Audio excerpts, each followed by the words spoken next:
I'll be busy taking care of the baby soon. I won't be able to come home for a while, so don't miss me too much, okay?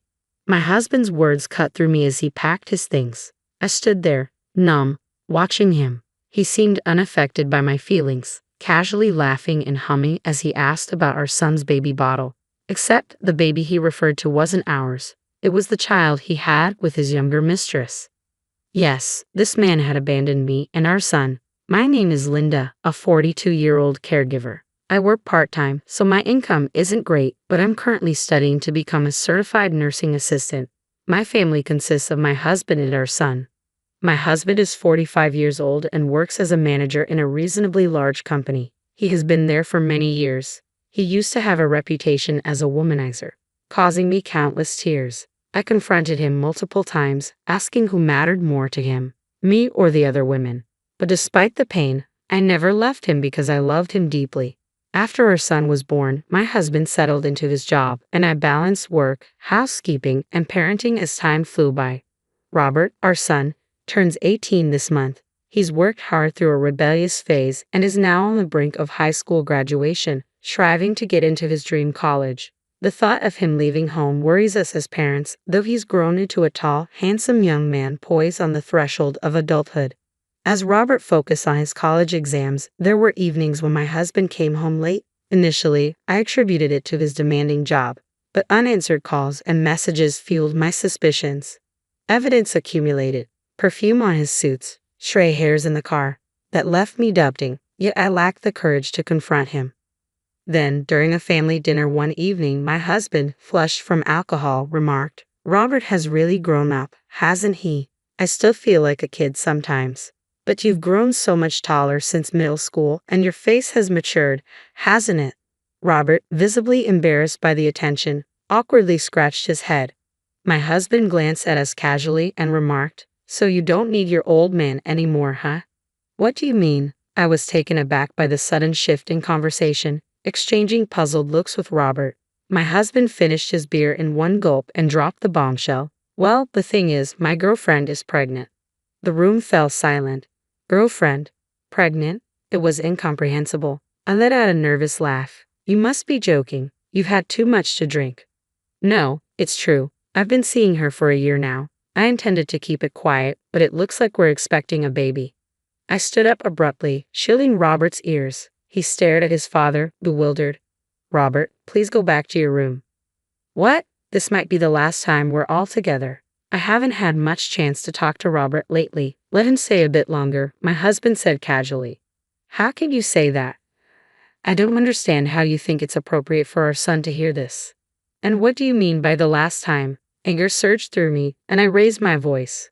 In a protective reflex, I pulled Robert close in a tight hug. He's already stressed with his upcoming exams. I don't want him involved in this kind of conversation. My husband remained unfazed, continuing, "Well, I won't be coming home for a while because I'll be helping her raise the baby, you know." My head spun at his words. So he had a mistress and was expecting a baby with her, dropping this bombshell on us only as the birth approached. I couldn't comprehend my husband's actions. I felt like everything was unraveling. Over our more than 20 years together, there were times I resented him, but I always found solace in seeing him as a devoted father to Robert. Did he truly desire his mistress so intensely that he was willing to discard all the trust and years we had built together? "Well, that's how it is. I'm going to her place this weekend, so I'd better start getting ready," he announced, beginning to pack his things into a backpack. I stood there, feeling like a hole had been torn in my heart. "Hey, do we still have the baby bottles Robert used?" Despite the somber mood, my husband was smiling. I shook my head silently. There was one thing left, not saved for him and his mistress, but for when Robert grew up, so my husband and I could reminisce about our parenting journey, praising each other and sharing memories. My husband muttered something about it being a waste and headed to the bedroom to organize his clothes. Did he just abandon us? Robert whispered tearfully, and I couldn't find the words to deny. 3 days later, my husband left for his mistress's place. When I confronted him, crying that I had once believed in him, he replied, "I always wanted another child, but you were always so busy, weren't you?" And while we were caught up in all that, we just kept getting older. I knew we couldn't have another one. I forced a laugh, the pain cutting deep. Robert held back tears, leering at his father while gently rubbing my back. What's with that look? By the time I'm back, I won't be here anymore. Are you okay with that? You're an adult now, right? You've lost that childlike charm and aren't as cute anymore. I've heard my girlfriend's baby is a girl, so I might end up liking her more than you. Robert lunged at his father. He flinched momentarily, but then met Robert's glare head-on. She's so young and cute, unlike you guys. I'm really looking forward to our future together. Yeah, I get it now. You're the worst dad. At least now Mom and I know where we stand. I joined Robert, finding my voice. Know that there won't be a home for you to return to anymore. My husband, his expression annoyed, shrugged off Robert's grip and departed without a farewell. Robert stood by me, supporting me as I felt my strength wane.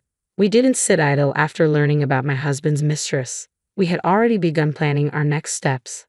About 2 weeks later, my husband called. He chuckled, mentioning how smoothly things were going with raising their daughter, who he described as adorable. He even sent a photo of his mistress holding the child, igniting a simmering rage within me. Unknowingly, he provided us with evidence. I saved the photo and began recording our conversation, amazed at his recklessness. Then, right on cue, his mistress took the phone and started talking. Are you the wife? I'm sorry I've taken your husband all for myself, but we have a child together now, so it can't be helped, right? Well, yes, raising a child can be tough. I'm glad you understand. When your husband first mentioned you, I thought you were just a weak person who couldn't do anything but cry. But that's clearly not who you are. So that's what he had been saying about me to his mistress. Half a year ago, those words would have cut deeply, but now they left me numb. My love for my husband had long since faded. You knew my husband was married with a child, and yet you pursued him anyway. I didn't know at first. He never wore his wedding ring when we were together, so when he finally told me, it was a surprise. But it didn't change my feelings for him. We're meant to be together forever. It's a good thing they're both so clueless. This would serve as evidence that the mistress knew my husband was married and still continued their relationship. While her words were infuriating, the potential payoff was significant. It would have been more challenging to exact revenge if she appeared genuinely remorseful and troubled by the unplanned child. I wished them both well and hung up. 2 years had passed since that day. Then I saw that familiar number on my phone screen. Taking a deep breath, I answered. Hey, how have you been? I'm on my way home now, so make sure the house is clean, okay?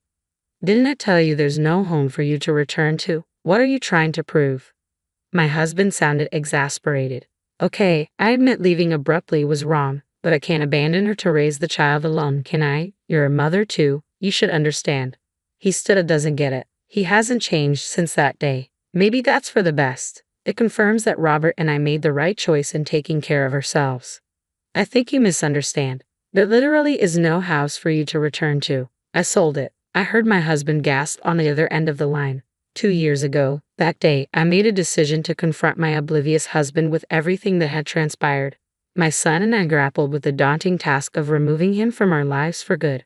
Amidst it all, I realized the risk of him wanting to return and resume where he left off. After everything he had done and said, living with him seemed impossible. Even our once shared home felt tainted to me now. When I voiced my turmoil, Robert calmly posed the question. Isn't this house in your mom's name? Yes, it's the house I inherited from my grandfather. We renovated it and moved in. In that case, why don't we sell it? Robert's bold suggestion took me by surprise, but selling the house meant my husband could never return to it. The proceeds would also fund legal assistance and a private investigator for the divorce. Robert had been saving diligently, ensuring we could start anew without financial worries. I agreed to Robert's plan and began preparations. Robert intensified his studies, earning acceptance to a distant college, while I pursued certification as a nursing assistant. With higher earning potential, I could work anywhere. Thus, we sold the house. We had obtained permission from my grandfather, who had taken on a parental role after my parents passed away. When I explained the situation, he was outraged. My grandparents contributed a portion of their savings, urging us to use it for a fresh start.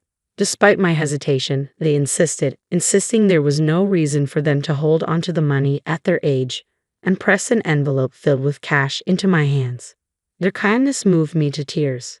And so, we started our new life in the state where Robert's college was located. Given your lack of interest in our lives during Robert's exam preparations, you probably have no idea where we reside now. You can't bluff me like that. My husband's voice rose in panic. If you think it's a lie, you can come and see for yourself.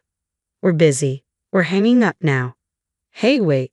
At that moment, Robert, who had been quietly observing, took the phone from me. Dad, remember what you said? That we don't need you anymore? We agree. We don't need a father who abandons us for his mistress. With a steely tone, Robert's words brought my husband to tears. Please wait. I know I messed up, but don't abandon me. Taking the phone back from Robert, I prepared to deliver the final blow. You may not agree to a divorce, but we're moving forward with the preparations regardless. And did you know that alimony payments for fathering the child during our marriage can be nearly double the standard amount? You better start preparing for that.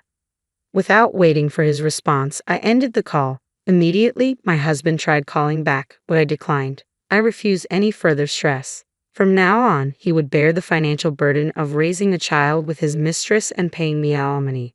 My husband lacked real skills to support himself, and I had always cleaned up after him. He left dirty dishes and scattered laundry, rarely helping with household chores and only occasionally taking out the trash, boasting when he did. I couldn't envision him and his young lover enduring for long. After speaking my mind, a sense of relief washes over me and I take a deep breath. Robert looks concerned. I'm okay. I said what needed to be said, and I feel much better now. Let's go out and have something you enjoy today, I say, mustering a smile despite my weariness. He still appears worried but tries to appear cheerful for my sake. I find my sons debating between steak, sushi, or pizza utterly endearing. We face challenges, but let's create more happy memories together. This new place may be unfamiliar, but Robert and I will manage just fine. I need to help him become more independent. When we moved in together, he mentioned how glad he was to still enjoy my home-cooked meals since he's not great at cooking. But moving forward, whether he has friends over or even a girlfriend, I'll need to make space for them too.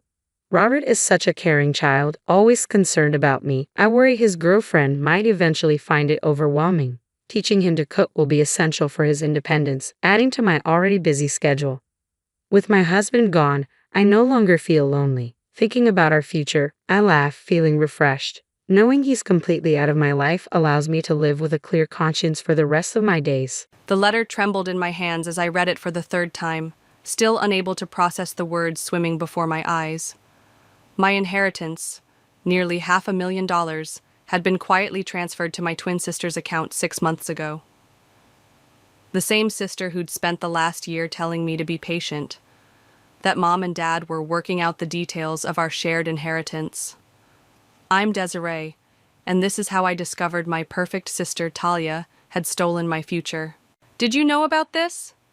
I burst into Bowen's apartment, waving the letter I'd found buried in a stack of mail at my parents' house. My best friend looked up from his laptop, startled by my dramatic entrance. Whoa, Des, what happened? Read this. I thrust the paper at him, pacing his living room while he scanned the document. The setting sun cast long shadows through his window, matching my darkening mood. Holy shit, he whispered. Your parents just gave it all to Talia? Not exactly. I stopped pacing, my voice bitter. Talia convinced them she should manage my portion since I'm supposedly not responsible enough with money. Look at the date. This happened right after I quit my corporate job to start freelancing. Bowen's face darkened. That's seriously messed up. Have you confronted them? Not yet. I sank onto his couch, memories flooding back unbidden. You know what's funny? This isn't even surprising. It's just confirmation. What do you mean? Remember my 10th birthday?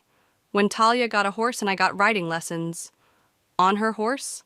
I laughed, but it came out hollow. Or high school graduation, when they bought her a car because she was valedictorian, and I got a laptop because second place wasn't quite good enough?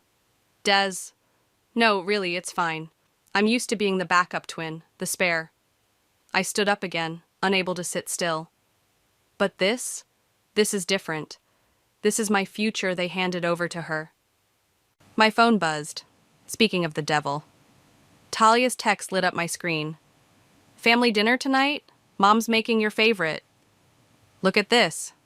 I showed Bowen the message. She's been doing this for months, playing nice, keeping me close, probably making sure I don't find out about the money. What are you going to do? I stared at the text, a plan already forming. I'm going to that dinner, but first we need to stop at my apartment. I need to change into something perfect. 2 hours later, I walked into my parents' house wearing Talia's style, designer dress, elegant heels, subtle makeup, the kind of outfit she'd approve of, the kind that said responsible adult. Desiree! Mom rushed to hug me. You look lovely, sweetheart. Thanks, Mom. I hugged her back, fighting the urge to ask if she thought I looked responsible enough to manage my own inheritance. Talia swept in from the kitchen, immaculate as always in her cream silk blouse and tailored pants. Des, I'm so glad you came. She moved to hug me, but I stepped back, maintaining my smile. The letter was interesting reading, I said quietly. The color drained from her face. Behind her, Mom froze in the act of setting down a serving dish. What letter? Talia's voice was steady, but I caught the slight tremor in her hands. The one about my inheritance. The money you convinced Mom and Dad to let you manage for me. I kept my voice light, pleasant. You know, the one you had them sign while I was away at that freelance conference? Desiree, honey, Mom started, but I held up my hand. No, let Talia explain. I'd love to hear how she justified taking control of my future. It wasn't like that, Talia protested, her perfect composure cracking. I was trying to protect you. You'd just quit your job. You weren't thinking clearly. Stop. My voice cut through her excuses like a knife. Just stop. For once in your life, stop pretending you're doing things for my own good. I turned to leave, but paused at the door. You know what the worst part is? I actually believed you were on my side this time. Silly me, right? As I walked to my car, my phone buzzed again. Another text from Talia. Please let me explain. You don't understand. I didn't reply. Instead, I called Bowen. How'd it go? Exactly as expected. I started my car, a strange calm settling over me. You know what? I'm done being the backup twin. It's time Talia learned what it feels like to lose something she thinks belongs to her. What are you planning? I smiled, watching the lights come on in my parents' house as the sun disappeared completely. Something perfect. I quit. The words felt surprisingly good coming out of my mouth as I stood in my boss's office, resignation letter in hand. After the inheritance revelation, staying in this dead-end job felt like another way of letting Talia win. But Desiree, you're one of our best content writers, Marcus stammered, clearly caught off guard. Is this about the promotion? Because I can explain. The one you gave to Jenna last week? No, this isn't about that. I placed the letter on his desk. This is about me finally deciding to stop settling. As I packed up my desk, my phone lit up with another message from Talia. Mom's worried sick. Please call her. Delete. Bowen was waiting for me outside the office building, 2 coffee cups in hand. So, you actually did it? Yep. I took one of the cups, breathing in the familiar scent of my favorite latte. Thanks for being my getaway driver. Always. But are you sure about this? Quitting without another job lined up is pretty risky. I pulled out my laptop as we settled onto a bench in the nearby park. I've got 3 months of savings, and I've already started applying for senior positions at better companies. Plus, I hesitated, then pulled up a familiar website. Remember that marketing consulting business I wanted to start? The one Talia said was too risky? Watch this. I turned the screen toward him, showing my newly launched website. I've been working on it nights and weekends for the past month. Already have 2 potential clients interested. Bowen whistled. Damn, Des. You've been busy. I'm done letting other people define my limits. I closed my laptop just as my phone buzzed again. This time it was my mother. Desiree, please, we need to talk about this. About what, Mom? About how you and Dad let Talia take control of my inheritance without even telling me? We were trying to protect you. You've always been so impulsive with money. I laughed bitterly. Impulsive? I've never missed a bill payment in my life. I put myself through grad school while working full-time. The only impulsive thing I've done was quit a soul-crushing job to try freelancing. Which proved our point. You gave up a stable career? I'm hanging up now, Mom. When you're ready to treat me like an adult, Call me back. Bowen gave me a sympathetic look as I ended the call. You okay? No, but I will be. I pulled up my email, scanning through job listings. I need something big.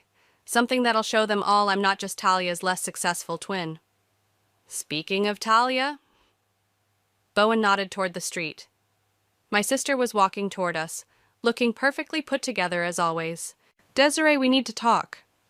She sat down uninvited, her designer purse perched on her lap. I just heard you quit your job. This is exactly why. Why you stole my inheritance, I cut her off. Because I'm so irresponsible? I didn't steal anything. I'm protecting it for you. Look, she leaned forward, lowering her voice. I just bought that beautiful house in Riverside Heights. Once it's paid off, I'll help you get your own place. I stood up abruptly. You bought a house with my money? Our money, she corrected. And it's a great investment.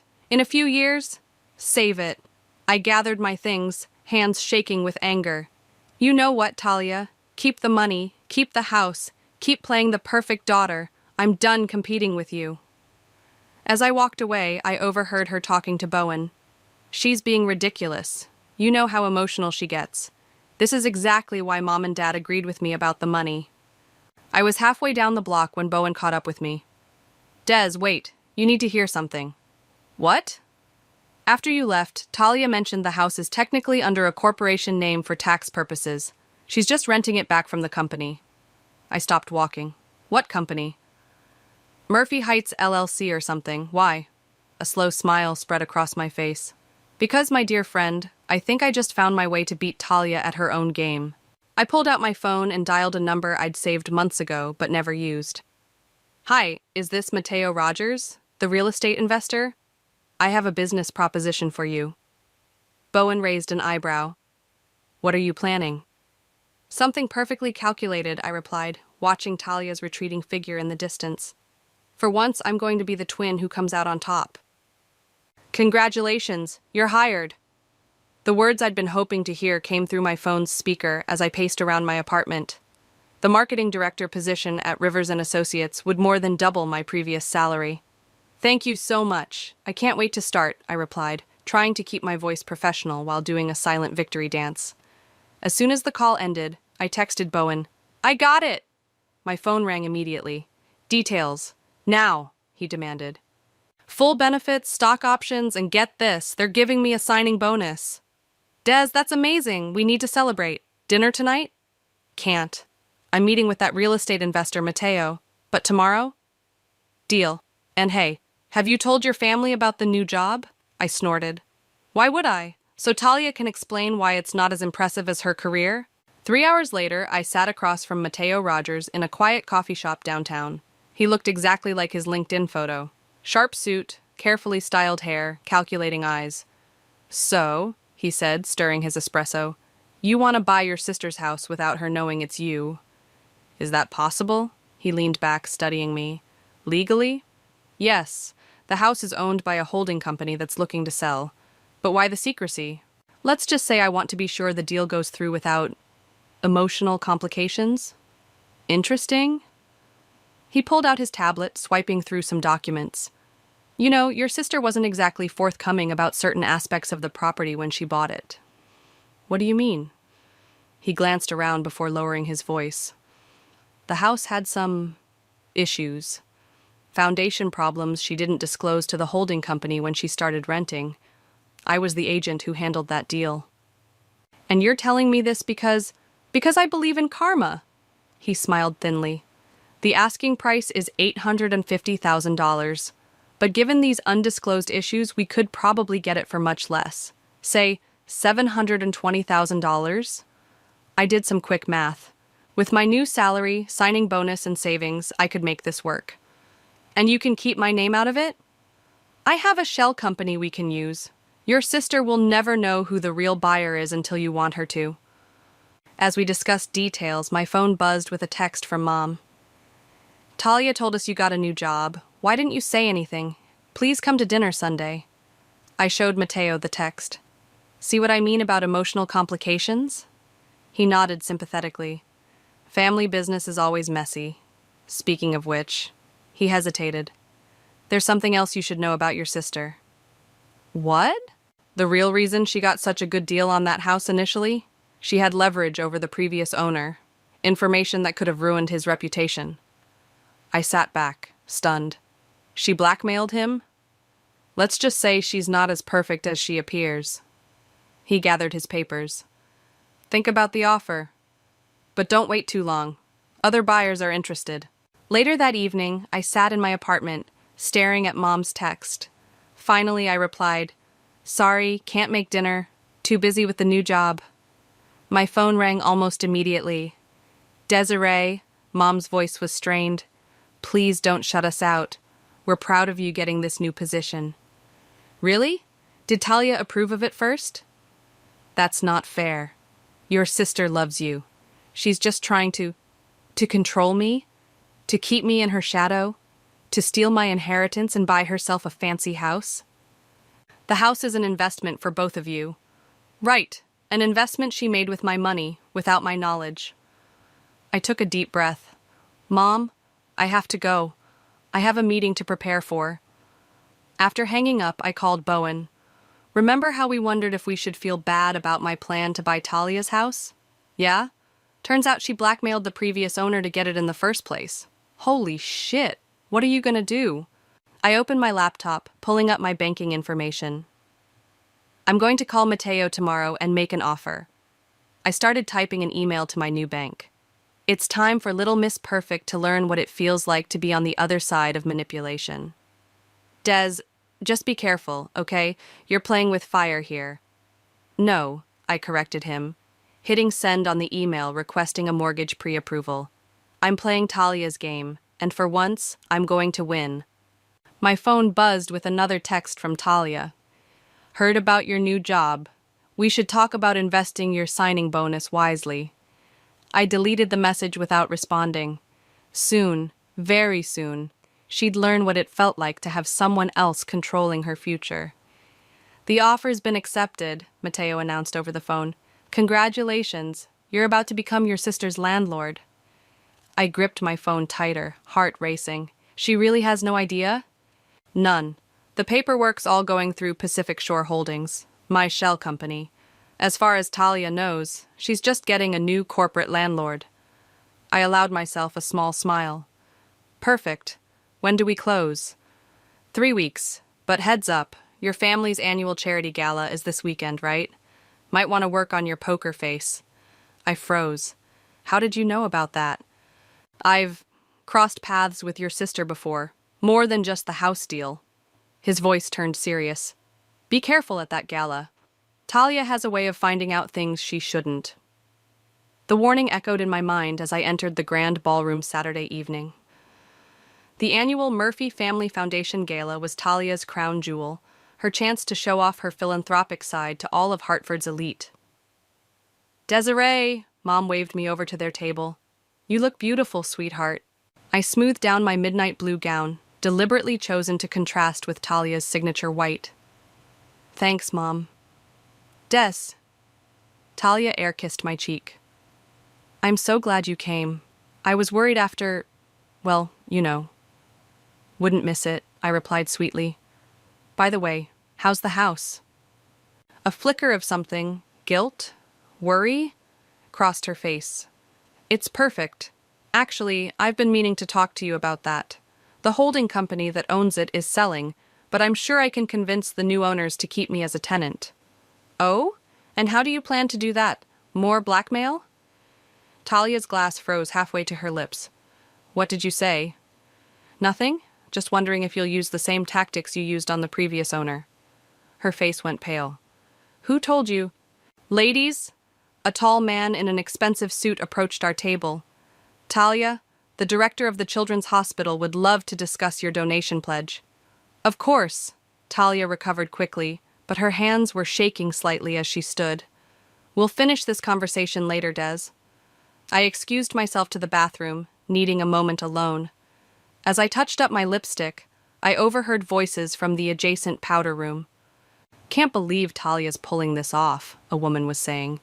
"Using her sister's inheritance to fund her charitable donations? That's cold, even for her." "Shh, but did you hear about the house? Apparently, she's got dirt on half the real estate board. I stepped out of the bathroom and straight into Bowen, who'd been hovering nearby. You okay? You look like you've seen a ghost. She's using my money for her donations, I hissed. All those charitable pledges she's been making, that's my inheritance she's giving away. Des, no, this ends now. I pulled out my phone and called Mateo. Move up the closing. I don't care what it takes. I want to own that house before she can spend another penny of my money. Desiree? My mother's voice made me spin around. What are you talking about? What house? Talia appeared behind her, face frozen in her perfect society smile. Yes, sis, what house? You really want to do this here? I challenged, in front of all your adoring fans? Girls, Mom pleaded, please. No, Mom, I want to hear what kind of scheme my dear sister is plotting now. Talia stepped closer, dropping her voice. Careful, Des. You're not the only one who can dig up secrets. Funny you should mention digging. I smiled sweetly. How's that foundation problem in your house? The one you forgot to mention to the holding company? The color drained from her face. How did you— Ladies and gentlemen, the event coordinator's voice boomed through the speakers. Please take your seats for the donation announcements. This isn't over, Talia whispered as she turned away. No, I agreed, watching her walk to the podium. It's just beginning. My phone buzzed. A text from Mateo. Closing moved up to next week, but there's something else you need to see. Old emails between Talia and your parents about the inheritance. It's worse than you thought. I looked up at my sister, now beaming as she announced another generous donation in the Murphy family name. Soon she'd learn that every penny she'd pledged would be coming from her own pocket, not mine. You sure you want to go through with this? Bowen asked quietly. I watched Talia bask in the applause, knowing each cheer was bought with my stolen future. More than ever. The house is yours, Mateo declared, sliding the keys across his desk. Congratulations on becoming a landlord. I picked up the keys, their weight feeling significant in my palm. And those emails you mentioned? He pulled out a manila envelope. Found these during the title search. They were accidentally included in the property documentation. Are you sure you want to see them? I opened the envelope with trembling hands, pulling out a stack of printed emails. The first one made my blood run cold. From Talia, to Mom. Subject, Desiree's portion. Mom, I know you're worried, but trust me. Des isn't ready for this responsibility. Remember the startup she wanted to join last year? She would have lost everything. I'm protecting her from herself. Besides, I have plans for the money that will benefit both of us.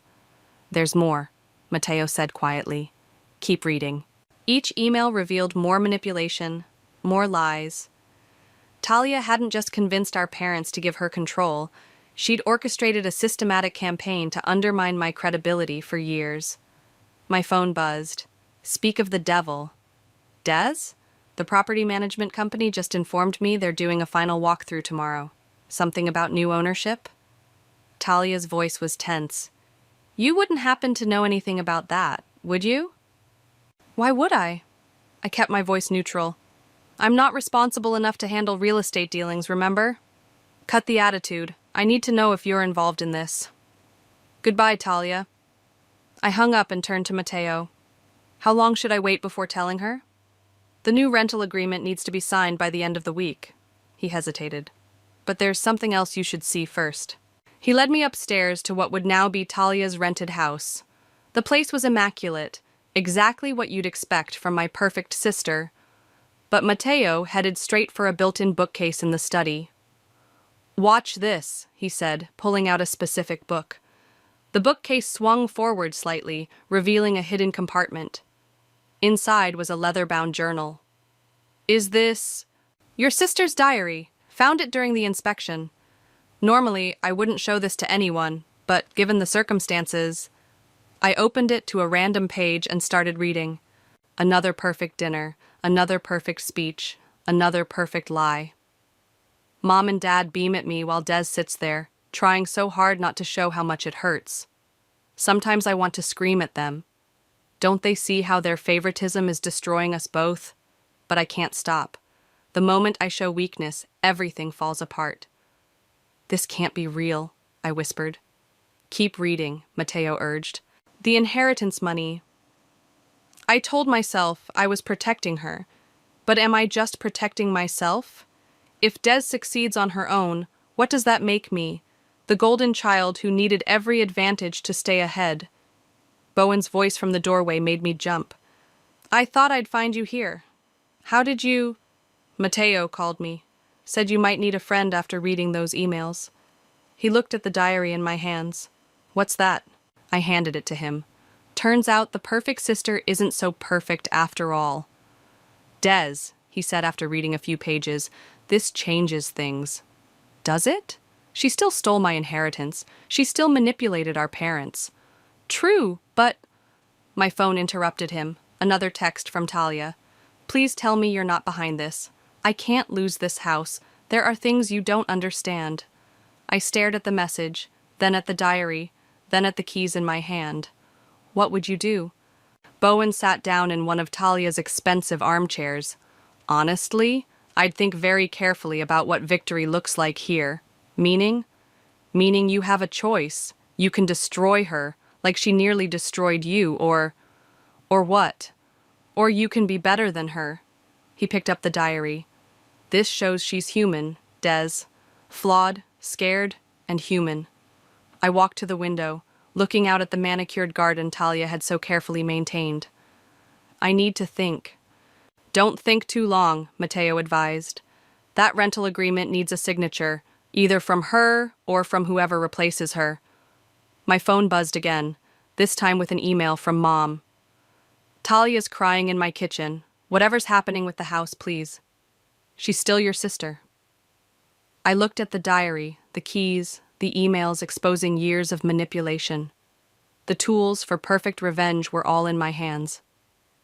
Well? Bowen asked softly. What's it going to be? I picked up my phone and started typing a message to Talia. We need to talk. Come to your house tomorrow at noon. Come alone. The perfect sister was about to learn just how imperfect life could be. Talia arrived at exactly noon, her perfect composure betrayed by dark circles under her eyes. I was already waiting in her living room, the diary and emails spread out on her expensive coffee table. What is all this? She stopped short at the sight of her hidden journal. How did you... Surprise, I said, holding up the keys. I'm your new landlord. She sank onto the couch, her designer purse sliding to the floor. You bought the house? How? With my new salary. Turns out I'm not as financially irresponsible as you made everyone believe. I picked up the stack of emails. These were very enlightening, by the way. Des isn't ready for this responsibility. She'll just waste it on another crazy business idea? I can explain. Oh, I'm sure you can. You're excellent at explaining things, Talia, at making everything sound perfectly reasonable. I opened her diary to a marked page. But how would you explain this? Her face went white as I started reading aloud. Sometimes I lie awake wondering if Des would have succeeded more if I hadn't worked so hard to hold her back. But I can't stop. Her failure is the foundation of my success. Stop, her voice cracked. Please. Why should I? You never stopped. Not when you convinced Mom and Dad I couldn't handle my own inheritance. Not when you used my money to make yourself look generous at charity events. You don't understand. She stood up, pacing. Everyone expects perfection from me. You got to be the free spirit, the creative one. I had to be the responsible one, the successful one. So you decided to steal my future to secure yours? I was protecting us both. Bullshit. I stood up too. You were protecting your image, your perfect life, your control. Fine. She whirled to face me. Yes, I manipulated things. Yes, I used your money. Because the moment you started succeeding on your own, people started asking questions. Why isn't Talia starting her own business? Why isn't Talia taking risks? I couldn't let that happen. Well, it's happening now. I pulled out a document. This is your new rental agreement. She grabbed it, scanning quickly. This rent is double what I'm paying now. Actually, it's market rate. But don't worry, every penny will go to charity, real charity, not your performative donations. You can't do this. I already did. Oh, and I've arranged for Uriah Blake, the actual philanthropist, to oversee the charitable distributions. He was very interested in the concept of karmic justice. Talia sank back onto the couch, her perfect facade crumbling. So this is your revenge? Making me pay through the nose to live in my own house? No, this is justice, but... I hesitated, thinking of her diary entries. There's another option. She looked up. What? We tell the truth, all of it. To Mom and Dad, to your society friends, to everyone. No more perfect Talia. No more overshadowed Desiree. Just two sisters who both screwed up in different ways. You want me to ruin my reputation? I want you to be real for once in your life. She picked up her diary, running her fingers over the worn cover. And if I refuse? Then sign the lease, pay the doubled rent, and watch your perfect life slowly drain away into causes you can't take credit for. My phone buzzed, a text from Bowen. How's it going? Give me a minute, Talia said quietly, still staring at her diary. I stepped onto her back patio, calling Bowen. She's thinking it over, and if she chooses to fight, then I release copies of everything.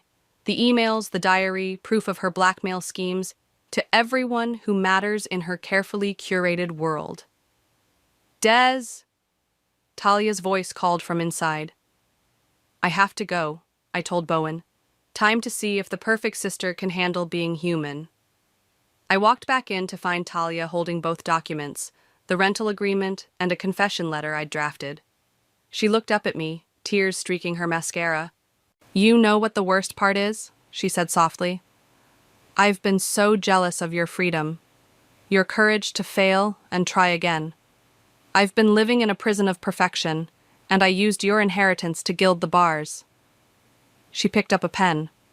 So, I asked, which is it going to be, the lease or the truth? Her hand hovered between the documents as she made the biggest decision of her perfectly planned life. Talia reached for the confession letter, then stopped. Can we do both? Both? I'll sign the lease. I deserve that karma, but I also want to tell the truth. She grabbed the pen with trembling fingers. Starting with Mom and Dad, right now. 20 minutes later, we sat in our parents' living room. Mom kept glancing between us while Dad stood by the fireplace, arms crossed. What's so urgent? He asked. Talia took a deep breath. I've been lying to you, to everyone. She pulled out her diary. And it's time you knew the truth. For the next hour, everything came out. The manipulation, the inheritance scheme, the blackmail. With each revelation, our parents' faces grew more ashen. I don't understand, Mom whispered. Talia, why would you do this? Because you taught me to. Talia's voice was sharp. Perfect grades, perfect behavior, perfect daughter. Do you know what that does to someone? Don't blame us for your choices, Dad started, but I cut him off. Really, Dad? You never wondered why Talia got so desperate to maintain her image? Why she felt she had to sabotage me to stay on top? I didn't raise either of you to... You raised us to compete, I interrupted. Every comparison, every, why can't you be more like your sister, every time you praised one of us to shame the other. This is the result. Mom started crying. We thought we were motivating you both to excel. Well, congratulations. Talia's laugh was bitter. I excelled at manipulation, and Des excelled at surviving it. And now? Dad asked quietly. I pulled out the lease agreement. Now Talia pays market rate rent to live in the house she bought with my stolen inheritance. Every penny goes to charity. And, Talia added, I'm stepping down from the foundation board. No more perfect philanthropist facade. You can't! Mom looked horrified. What will people say? They'll say the truth, I replied. That the Murphy family is finally dealing with their issues instead of hiding them behind designer clothes and charity galas. Dad sat down heavily. How did we not see this coming? Because you saw what you wanted to see, Talia said, signing the lease. Just like I did. My phone buzzed. Bowen asking for an update. I texted back quickly. Truth bombs dropping, stand by. There's more, Talia said suddenly. The startup Des wanted to join last year, the one I convinced you was too risky, It just got valued at 50 million. Mom gasped. But you said, I lied. Because if Des succeeded on her own, what would that make me? Talia turned to me. I'm sorry. For everything. Sorry doesn't fix it, I replied. I know. But this might help. She pulled out her phone, made a few taps, and showed me the screen.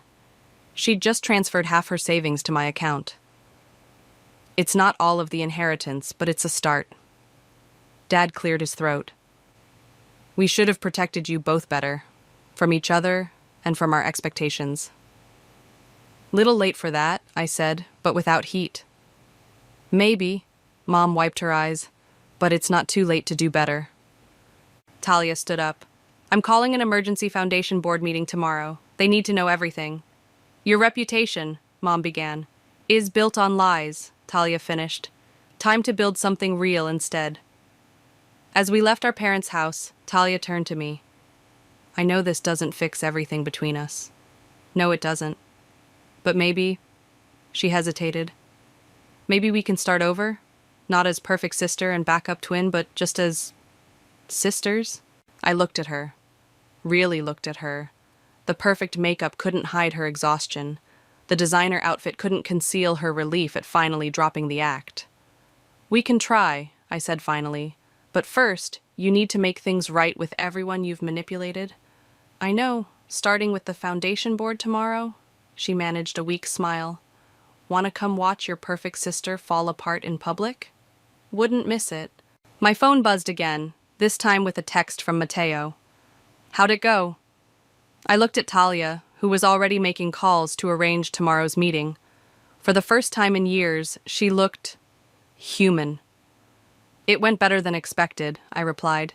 Turns out even perfect people can change. And you? Talia asked quietly. Can you ever forgive me?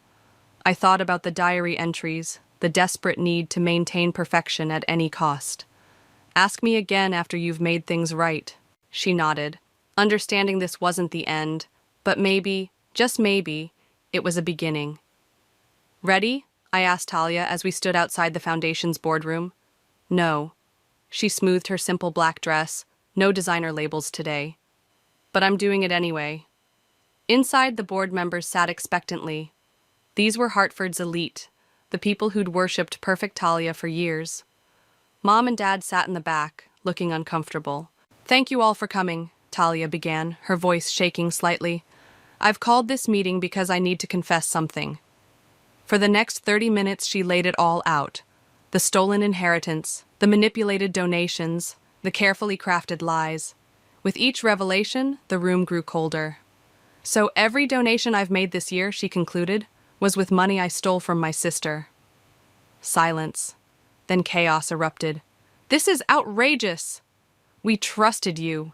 What about our reputation? If I may, a deep voice cut through the noise. Uriah Blake, the city's most respected philanthropist, stood up. I've been briefed on the situation, and I have a proposal. All eyes turned to him. Instead of trying to bury this scandal, let's turn it into something meaningful. He walked to the front. Desiree and Talia have agreed to transform this foundation. No more society parties masquerading as charity. Real work, real change. The rental income from Talia's house, my house now, will fund actual grassroots programs, I added. No overhead, no fancy galas, just direct support to people who need it.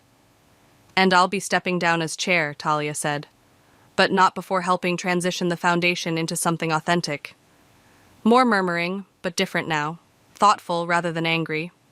I have one condition, I announced. The foundation's first project will be supporting young entrepreneurs who've been held back by family expectations or financial gatekeeping. People who just need one person to believe in them. Talia looked at me, understanding dawning in her eyes. Like that startup you wanted to join. Exactly. I'll match whatever funds the house generates, Uriah offered. Dollar for dollar. The board members exchanged glances. Finally, Margaret, the vice chair, spoke up. Well, I must say this is unprecedented, but perhaps that's exactly what we needed. My phone buzzed. Bowen had sent a link to a viral post. Privileged sister confesses to inheritance theft, transforms family foundation. The story was already spreading. You leaked it? Talia asked, seeing the post. No need. 3 board members were live tweeting your confession. She laughed, a real laugh, not her perfect society titter. Of course they were. As the meeting wrapped up, Mom approached us. Girls, She struggled for words. It's okay, Mom, I said. We're figuring it out. But differently this time, Talia added. No more perfect daughter, no more family competition. Dad joined us, looking older than I'd ever seen him. We failed you both, but watching you today, maybe you'll succeed in spite of us, not because of us. Actually, I said, we might succeed because we finally stopped trying to be what everyone else wanted. Uriah interrupted politely. Sorry, but the press is outside. They want statements from both of you. Talia turned to me, panic flickering across her face. I don't know how to do this without my perfect mask. Then don't do it alone, I took her hand. We face it together, imperfect but honest. She squeezed my hand. Lead the way, sis. As we walked toward the press conference, Bowen caught my arm. You know this changes everything, right? The foundation, your relationship, your whole family dynamic. Good, I replied. It needed changing. And Talia, do you trust her? I watched my sister talking quietly with Uriah, probably getting advice on handling the press. Her designer mask was gone, replaced by something raw but real. Trust takes time, I said. But at least now we're both standing in the light. Ready? Talia called. I joined her at the podium, facing the cameras. Ready. She gripped my hand again as the questions started flying. For the first time since we were kids, we weren't competing. We were just sisters, trying to fix what was broken. Miss Murphy, is it true about the inheritance theft? How long has this been going on? What happens to the foundation now? I stepped forward. Let me tell you a story about 2 sisters, perfectionism, and the price of keeping up appearances. But more importantly, let me tell you about what happens when you finally stop pretending and start healing. Talia smiled, a real imperfect smile, and began to speak her truth. I stood in my brother's marble-floored foyer, surrounded by moving boxes and the remnants of my marriage, when Micah's words hit me like a punch to the gut. You can't stay here forever, Poppy. You need to figure out your own life now. My name is Poppy, and 2 months ago, I walked in on my husband of 12 years having sex with his secretary on our kitchen counter. The same counter where I'd left him breakfast that morning. I thought you said I could stay as long as I needed, I said, trying to keep my voice steady. The echo of my words in the high-ceilinged entryway made me feel smaller somehow. Micah ran his hand through his salt and pepper hair, a gesture so reminiscent of our father it made my chest ache. That was before your divorce was finalized. You're a single woman now, sis. What will people think? I wanted to remind him that half the down payment for this mansion came from my savings, but I bit my tongue. When he'd been struggling to secure the loan last year, I'd helped without hesitation. That's what family does. What people think, I repeated, disbelief coloring my voice. Since when do you care about that? His girlfriend Lexis appeared in the doorway, her dark eyes darting between us. Micah, maybe we should... Not now, babe. He cut her off, then turned back to me. Look, I'm trying to build something here. I've got clients coming over, business partners to impress. Having my divorced sister camping out in my guest room, it's not a good look.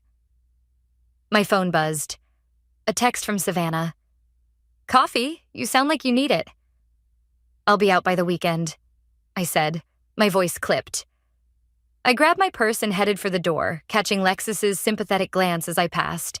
20 minutes later, I sat across from Savannah at our favorite coffee shop, wrapping my hands around a steaming latte. He actually said that? About what people would think? Savannah's outrage was exactly what I needed. Yup, apparently being divorced is contagious. I tried to laugh, but it came out more like a sob. The same brother who cried on your shoulder when his first business went bankrupt? The one you helped with this house? Savannah's dark eyes flashed. What happened to him? I stirred my coffee, watching the foam swirl. Success happened. Money happened. Sometimes I think he's trying so hard to be someone important. He's forgotten who he is. My phone lit up with Charles's name. My ex, probably calling about the last of his stuff still in storage. I declined the call. You know what the worst part is? I said, pushing the phone away.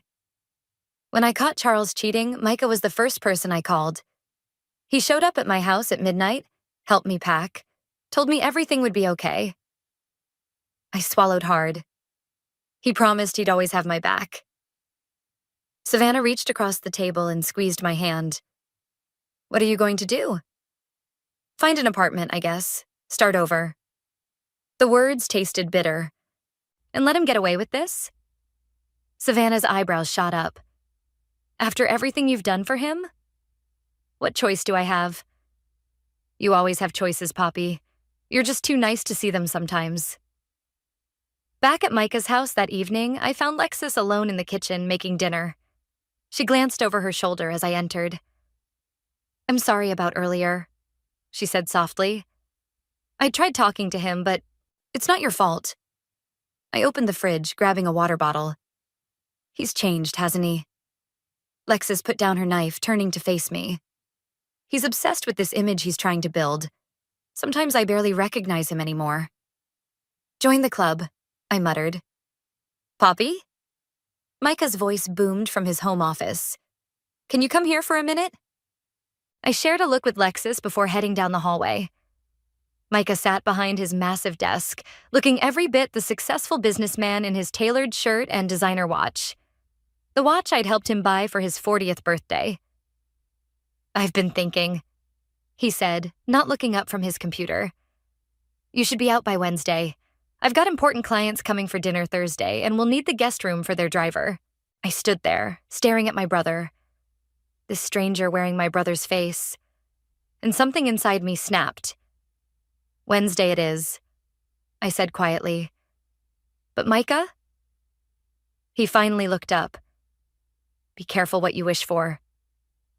His expression flickered with uncertainty for just a moment, but I was already walking away, my mind racing. Savannah was right. I did have choices, and it was time I started making them. The next morning, I methodically packed my life into cardboard boxes while Savannah perched on my bed, scrolling through apartment listings on her phone. This one's not bad, she said. 2-bedroom, decent neighborhood. And twice what I can afford right now, I finished, carefully wrapping a photo frame.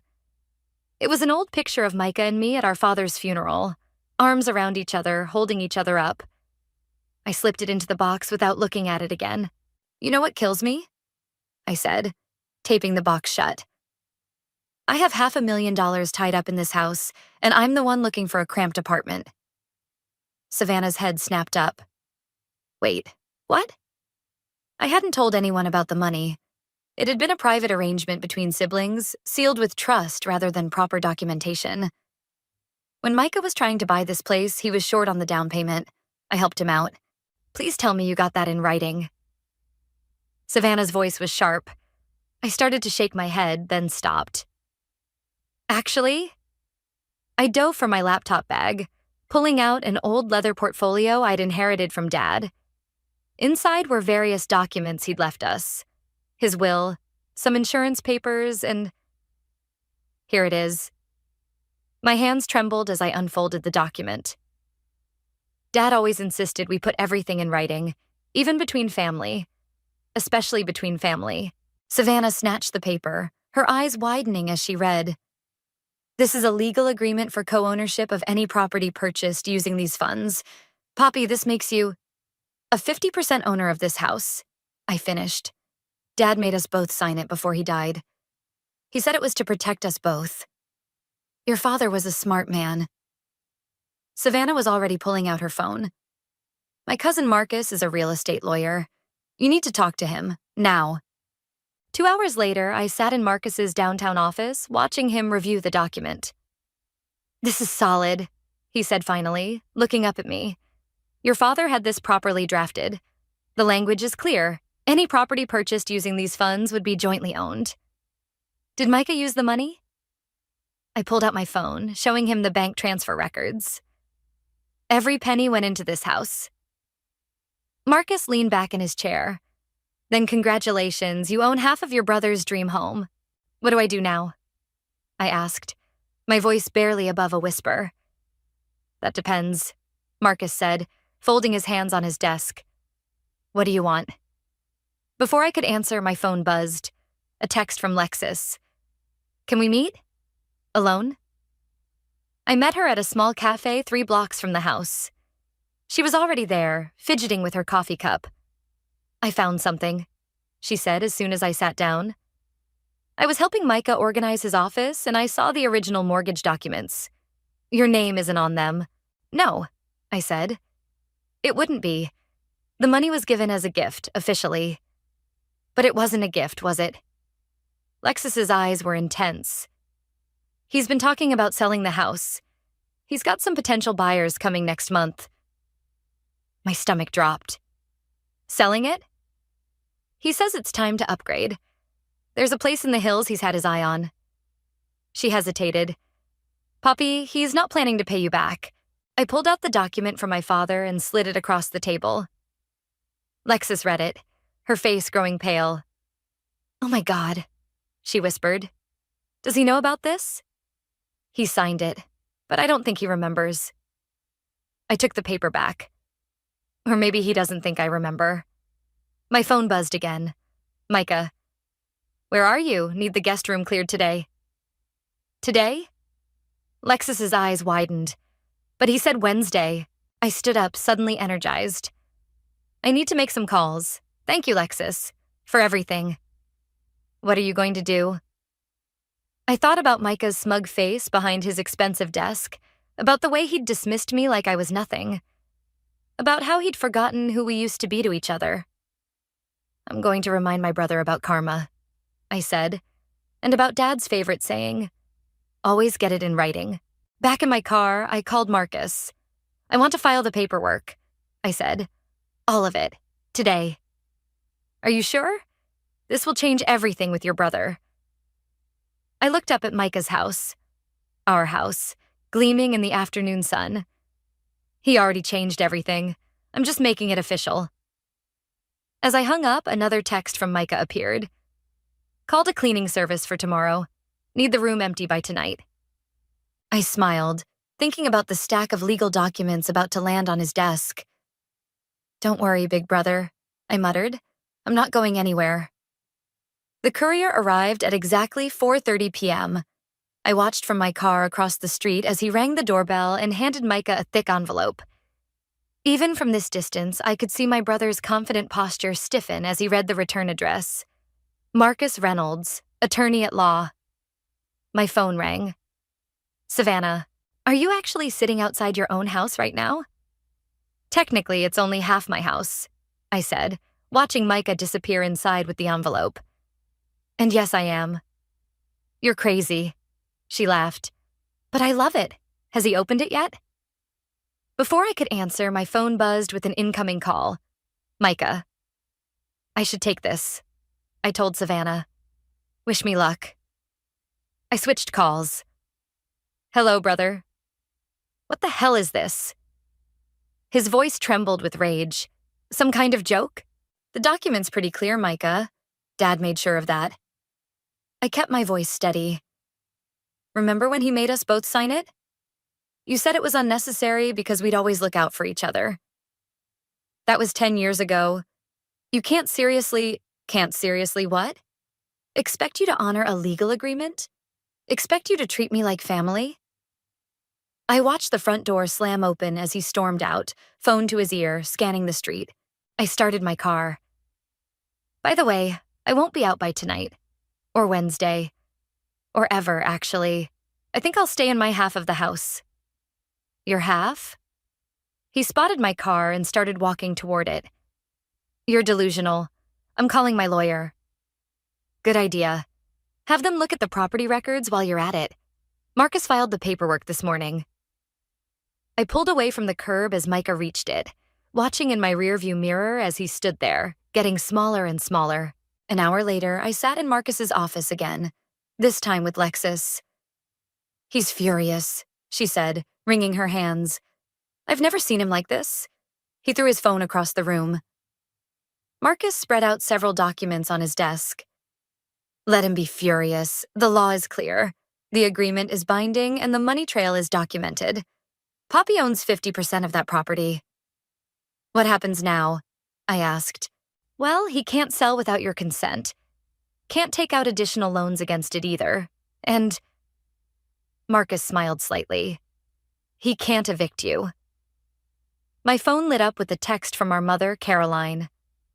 Your brother just called me, screaming about some document your father left. What's going on? I hadn't spoken to Caroline in months.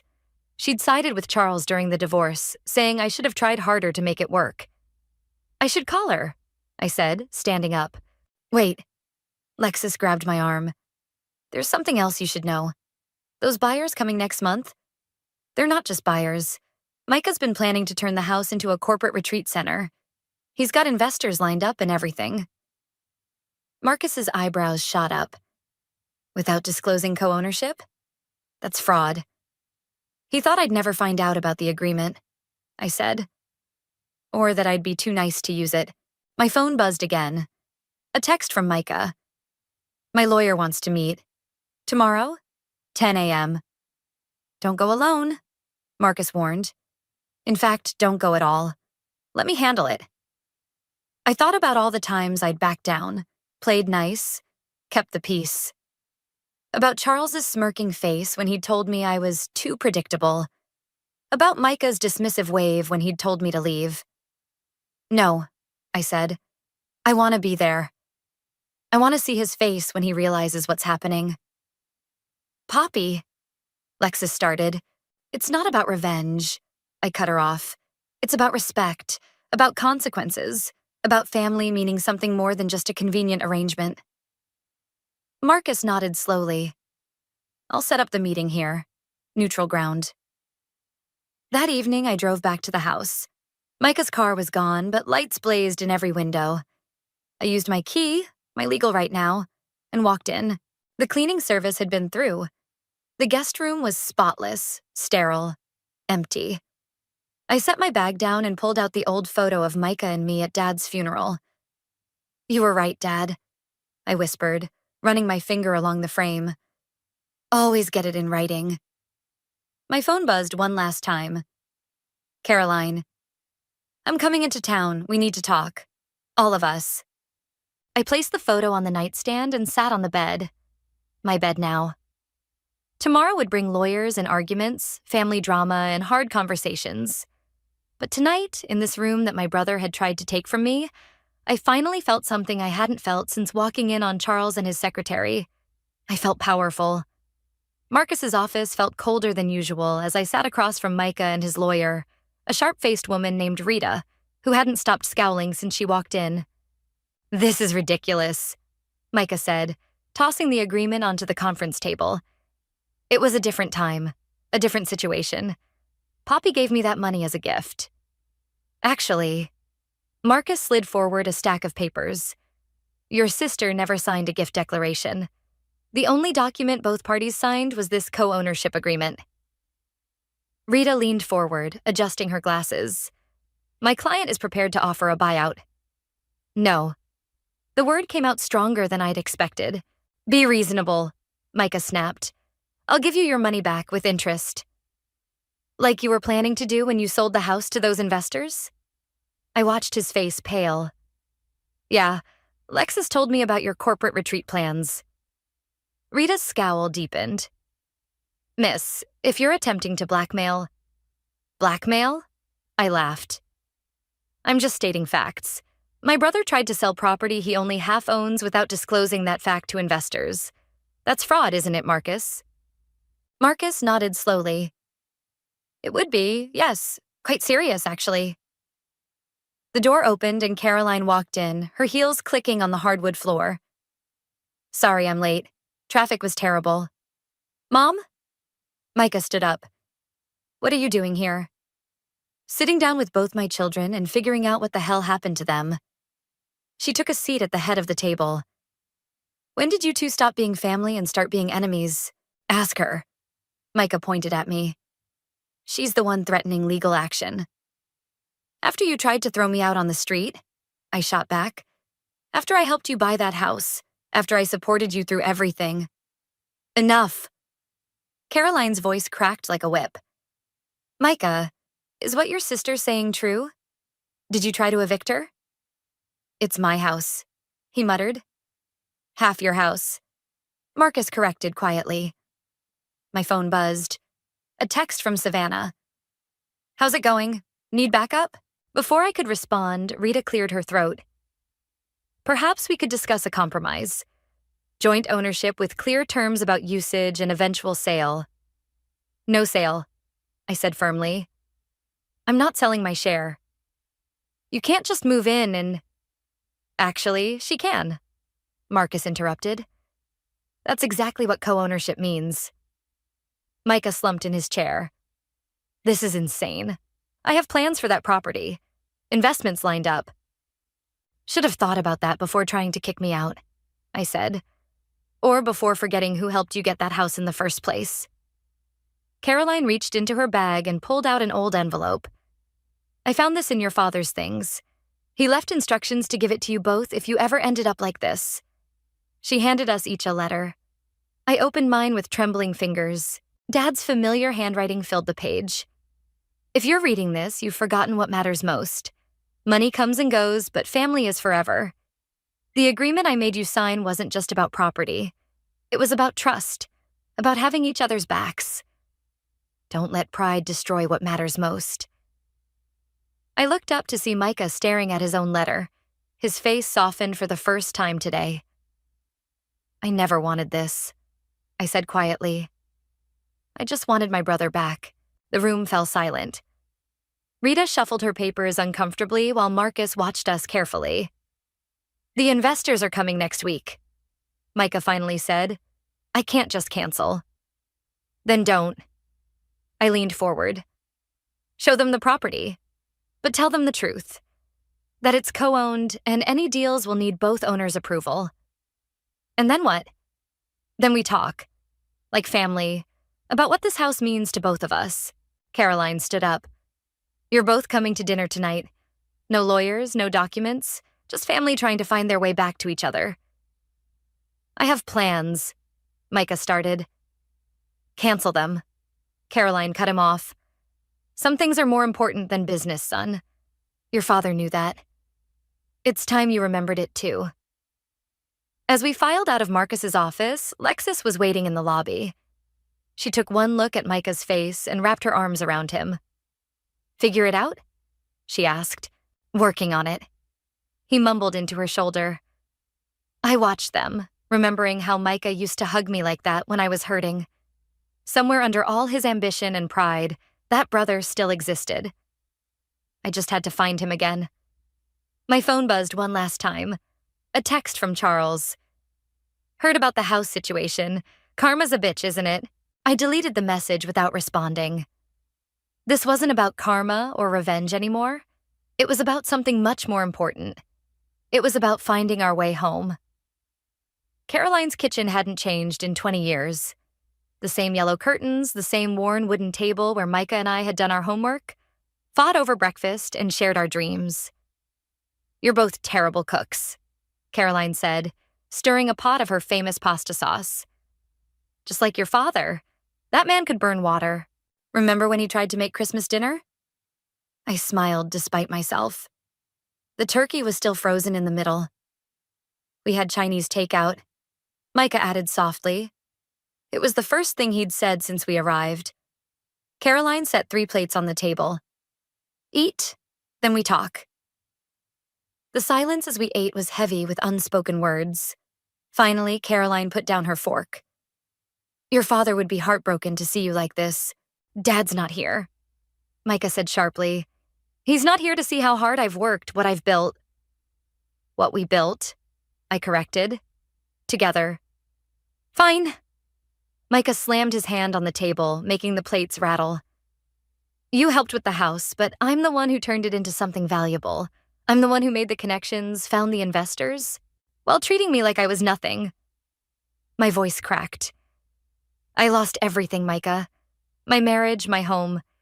You were all I had left, and you threw me away like I was garbage. I didn't... He stopped, running his hands through his hair. I was trying to protect my investment. Investment? Caroline's voice was ice. Is that what family is to you now? An investment? You don't understand. Micah stood up, pacing. These investors, they're not just anyone. They're powerful people. They can make or break careers. I needed everything to be perfect. And your divorced sister didn't fit that perfect image? I asked. No, yes, I don't know. He collapsed back into his chair. Everything was finally falling into place. The house, the business, Lexus. I couldn't risk anything going wrong. So you risked losing your sister instead? Caroline shook her head. There's something you both need to know about your father's last days. She disappeared into her bedroom and returned with a small box. Inside was a hospital bracelet and a handwritten note. The night before he died, Caroline said, your father made me promise something. He knew you two were different. Micah with his ambition, Poppy with her heart. He worried you'd drift apart, that money would come between you. That's why he made us sign the agreement, I realized. Yes, but it wasn't just about the money. He wanted to make sure you'd always need each other, that you couldn't succeed without working together. Micah picked up the note, reading it silently. His hands started shaking. What does it say? I asked. Tell them I'm sorry. Micah read aloud. Sorry I won't be there to keep them together, but remind them that they're stronger together than they ever were apart. The kitchen fell silent except for the soft ticking of the old clock above the stove. You know what's funny? I said finally. When Charles cheated on me, the first person I thought of wasn't him, or my friends, or even Mom. It was you, Micah, because you were always the one who protected me. Until I didn't. His voice was barely a whisper. The investors are coming next week, I said. Show me the plans. Help me understand your vision. Maybe we can find a way to make it work. Together. You'd do that? After everything? I'm not giving up my half of the house, I said firmly. But I'm not giving up on my brother either. Caroline stood up, gathering the plates. Your father also said something else that last night. He said his biggest regret wasn't dying. It was knowing he wouldn't see how amazing his children would become together. Micah's phone buzzed. He glanced at it, then turned it off completely. The investors can wait. We have more important things to figure out. Like how you're going to make up for being such a terrible brother. I managed a small smile. Like how we're going to honor Dad's legacy, he corrected. Both of us. As we helped Caroline clean up, moving around the kitchen in the familiar dance of family, I felt something shift. The house wasn't just a property anymore. It was a bridge, a way back to each other. My phone lit up with a text from Lexus. How's it going? I looked at Micah, who was drying dishes and actually smiling for the first time in weeks, and typed back, We're finding our way home. A corporate wellness center? I stared at the blueprint spread across the dining room table. That's your big plan for our house? Not just wellness. Micah pointed to different areas of the layout. Think exclusive executive retreats, high-end meditation spaces, private therapy rooms. There's a huge market for stressed-out CEOs looking for luxury relaxation. Lexus set down 3 cups of coffee. Show her the projection numbers. Micah slid over a spreadsheet. My eyes widened at the figures. These are impressive. But, Micah prompted, reading my expression, but it's also our home. I traced the outline of what was currently my bedroom. Where would we live? We could convert the east wing into private quarters, Lexus suggested. Keep it separate from the business side. My phone buzzed. Savannah. How's the big meeting with the Golden Boy going? Later, I texted back, then looked up at Micah. The investors arrive tomorrow. What exactly are you going to tell them? The truth, he said, surprising me. That the property is co-owned and any decisions need both our approval. And if they walk? Then they walk. He ran his hand through his hair. Look, I've been thinking about what Mom said, about Dad's letter. Maybe I got too caught up in the business side of things. Lexus snorted. Maybe? Okay, definitely, he amended. But this could be good for both of us.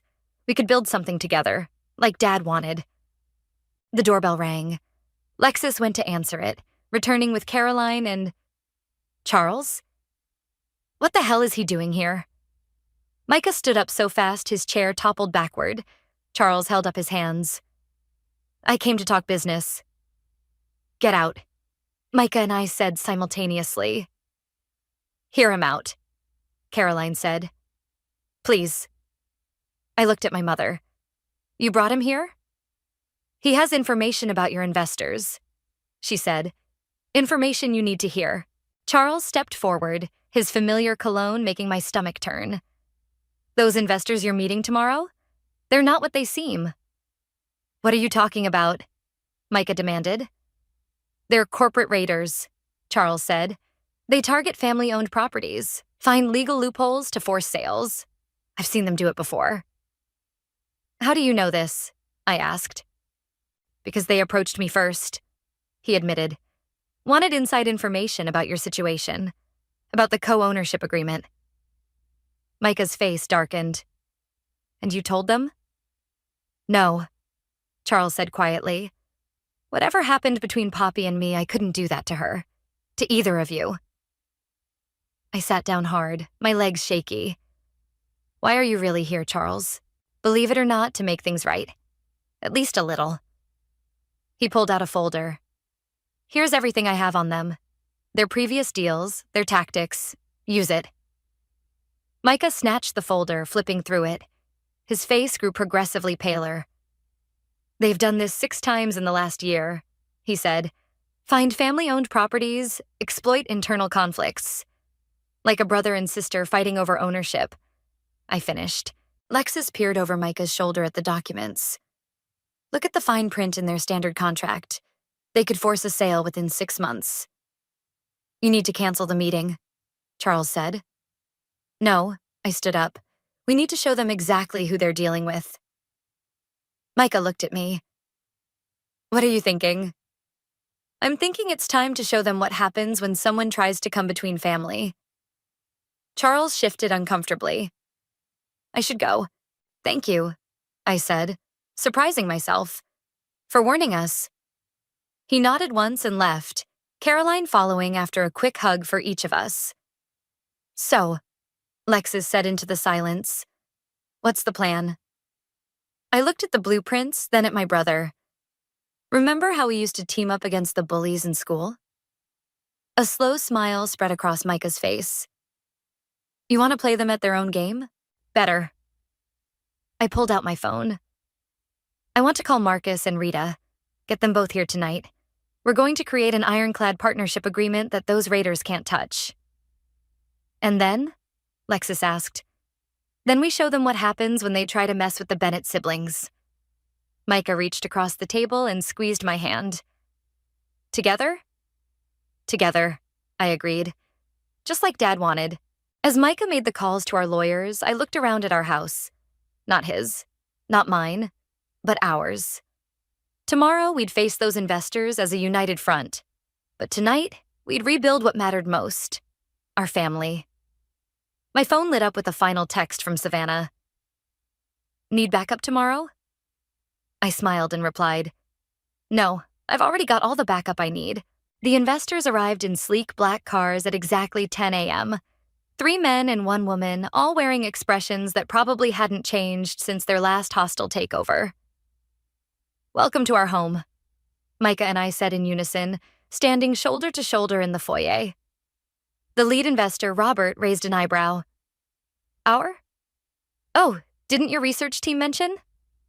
I smiled sweetly. I'm Micah's sister and co-owner. Shall we move to the conference room?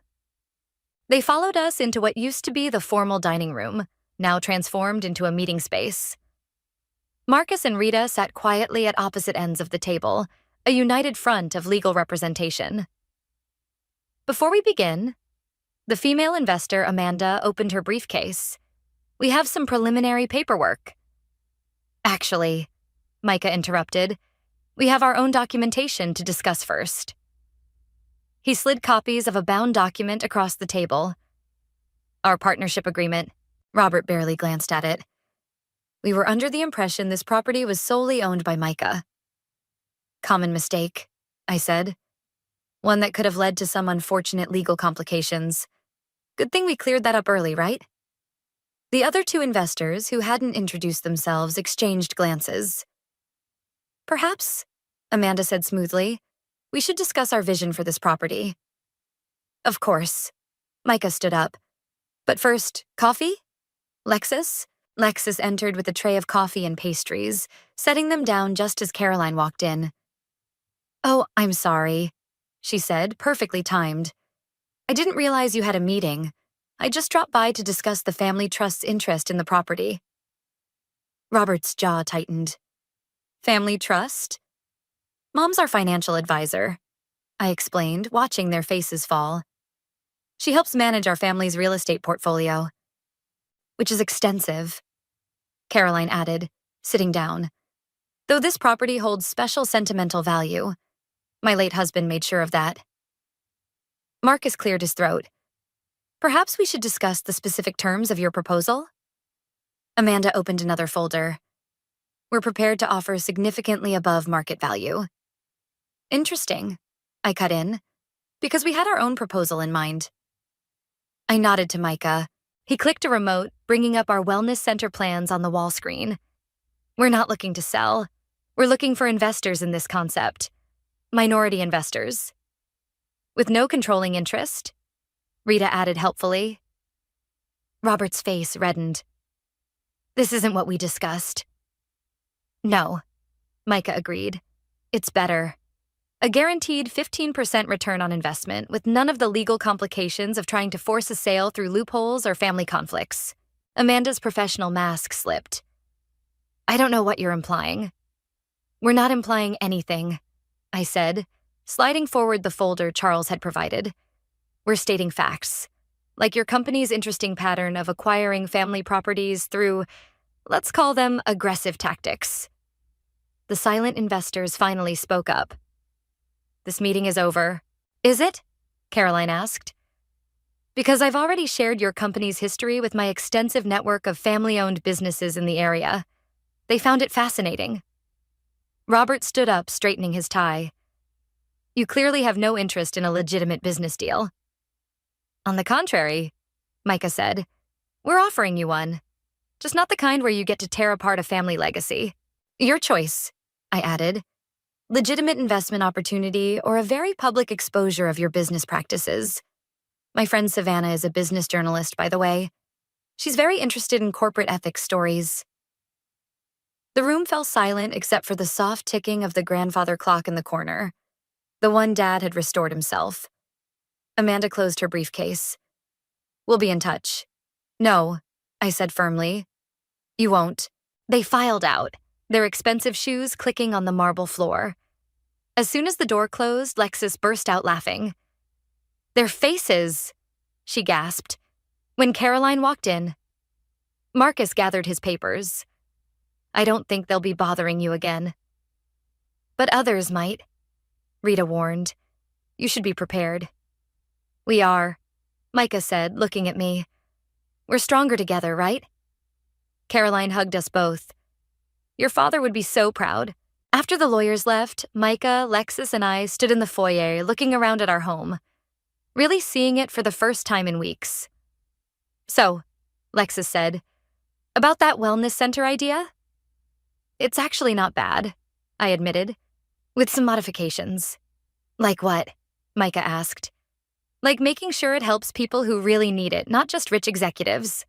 Dad would have liked that. Micah nodded slowly. A family legacy worth building.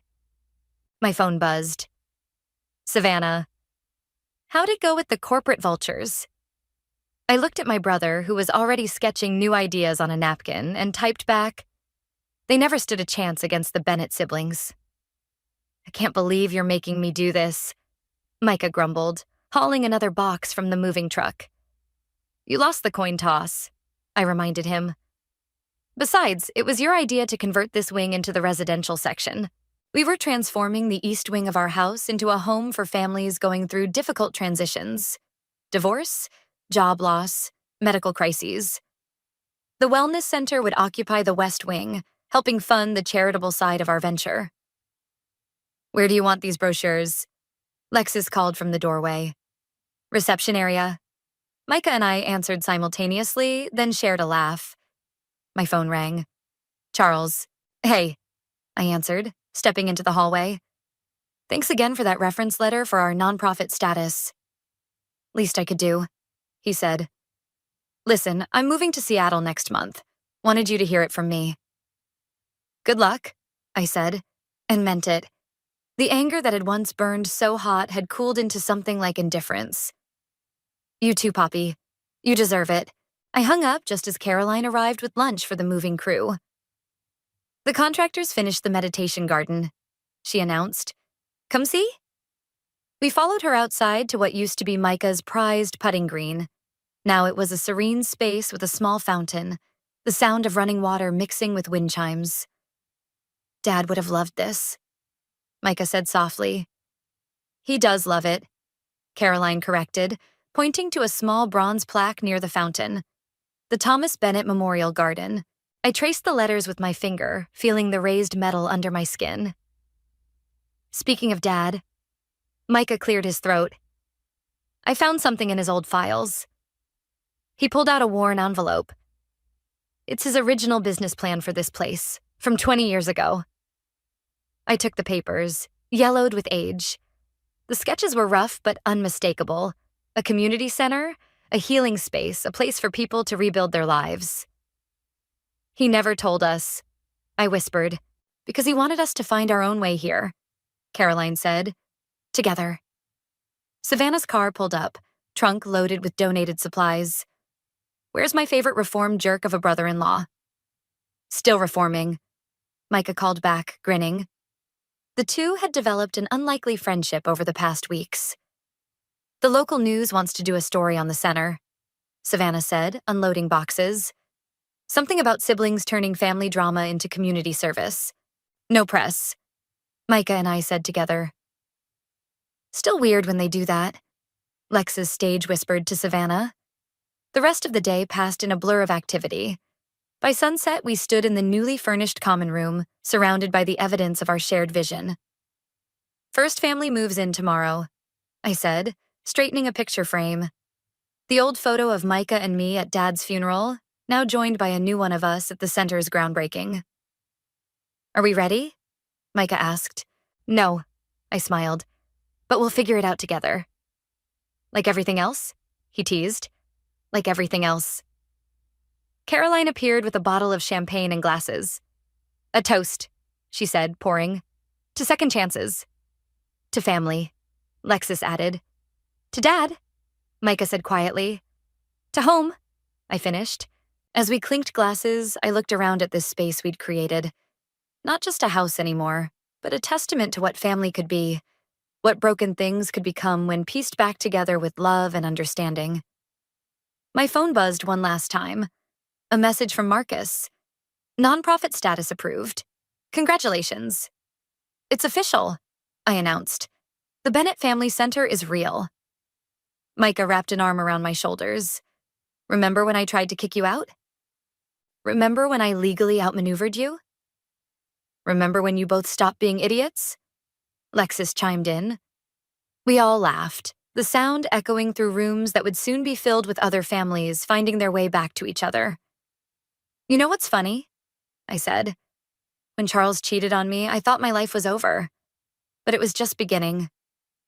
When you showed up at my door that night," Micah added, "I thought I was doing you a favor. Turns out you were saving me from myself." Caroline raised her glass again. "To new beginnings." Outside, the fountain burbled in Dad's garden, wind chimes singing in the evening breeze. Tomorrow would bring new challenges, new families, new chances to help others heal. But tonight, in this moment, everything was exactly as it should be. "We did good, sis," Micah said softly. I squeezed his hand. "We did good, bro." And in the growing darkness, our house, our home, glowed with warmth and possibility. A beacon of hope for others who needed to find their way back home. The gleaming black Mercedes sat in our driveway like an insult.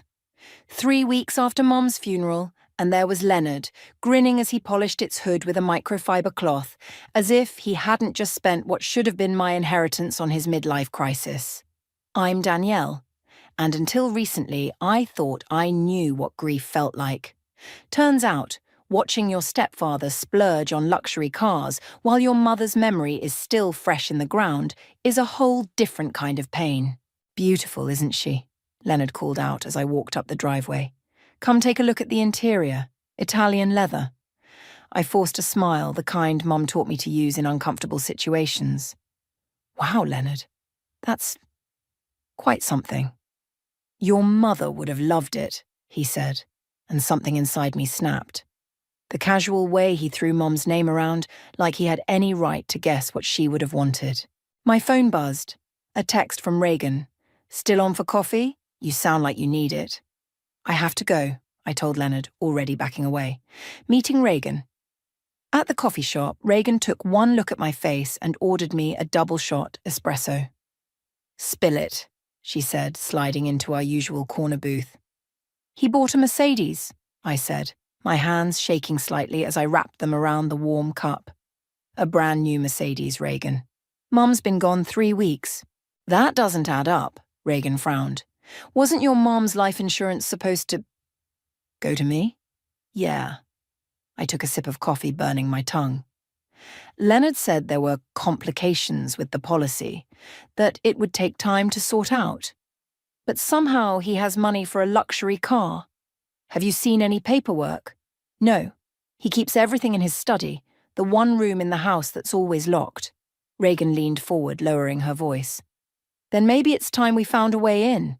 That evening, I came home to find Eloise, my stepsister, sitting on the front steps. Her eyes were red. Dad's acting weird, she said as I sat beside her. He's been making all these phone calls, speaking in whispers. I heard him mention Mom's name, your Mom's name, and something about offshore accounts. My heart started racing. When was this? Last night. He didn't know I was home. She wiped her eyes. Danny, what's going on? Before I could answer, my phone lit up with a text from Sergio. Found something you need to see. Can you meet now? I squeezed Eloise's hand. I don't know yet, but I'm going to find out. 20 minutes later, I was in Sergio's car, parked a block from my house. He handed me a crumpled bank statement. Found this in the recycling bin outside your house, he said. Was doing some research for work and spotted it. My hands trembled as I read the numbers. Large transfers, all made within days of Mom's death, moving through accounts I'd never seen before. This is it, I whispered. This is how he did it. Sergio touched my arm gently. What are you going to do? I folded the statement carefully and tucked it into my jacket pocket. First, I'm going to find out exactly what he's hiding in that study. Then, I took a deep breath, feeling something hard and determined settle in my chest. Then, I'm going to take back what's mine. When I got home, Leonard was still in the driveway admiring his new car in the fading light. He looked up as I approached, that same self-satisfied smile on his face. Changed your mind about checking out the interior? I smiled back, channeling every ounce of false warmth I could muster. Actually, yes. You know what? I would love to see it. As he eagerly showed me every feature of his new toy, I made mental notes of every detail, every number, every date. The car was purchased exactly 17 days after Mom's death, the same day as one of those suspicious transfers. It's really something, I said, running my hand along the dashboard. Mom would be proud. His smile flickered for just a second, so brief I almost missed it. But it was there. Guilt, fear, confirmation. That night, lying in bed, I pulled out Mom's last letter to me. Trust your instincts, mi amor, she'd written. You're stronger than you know. I touched the words gently, feeling the indent of her pen strokes under my fingers. I won't let him get away with this, Mom, I whispered into the darkness. I promise. We need to be smart about this, Reagan said, spreading documents across her kitchen table. One wrong move and Leonard could destroy everything. I nodded. studying the bank statement Sergio had found. 3 days had passed since discovering it, and we'd been gathering intel ever since. The transfers all went through some company called Horizon Ventures. Shell company, Sergio said, looking up from his laptop. I did some digging. It was registered 2 months before your mum passed away. My stomach churned. He was planning this before she even died? Look at this. Reagan pointed to her screen. Leonard's been making regular trips to the First National Bank downtown, every Tuesday like clockwork. That's his long lunch break, I said, pieces clicking into place. He always says he's meeting clients. My phone buzzed. Eloise. Dad's in his study, doors unlocked for once. Home alone. Now's our chance, I said, showing them the text. I need to get in there. I'll drive. Sergio stood up. Reagan, can you keep monitoring those accounts? Already on it. Be careful, both of you. The drive home was tense. Sergio kept glancing at me. You sure about this? Mom always said the truth comes out eventually. I gripped the door handle. I'm just helping it along. We pulled up 2 houses down. Through the living room window, I could see Leonard's silhouette moving in his study. Call me if anything feels off. Sergio squeezed my hand. I mean it, Danny.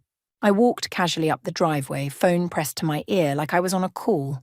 The front door opened silently, thank God for Mum's insistence on WD-40 on all the hinges.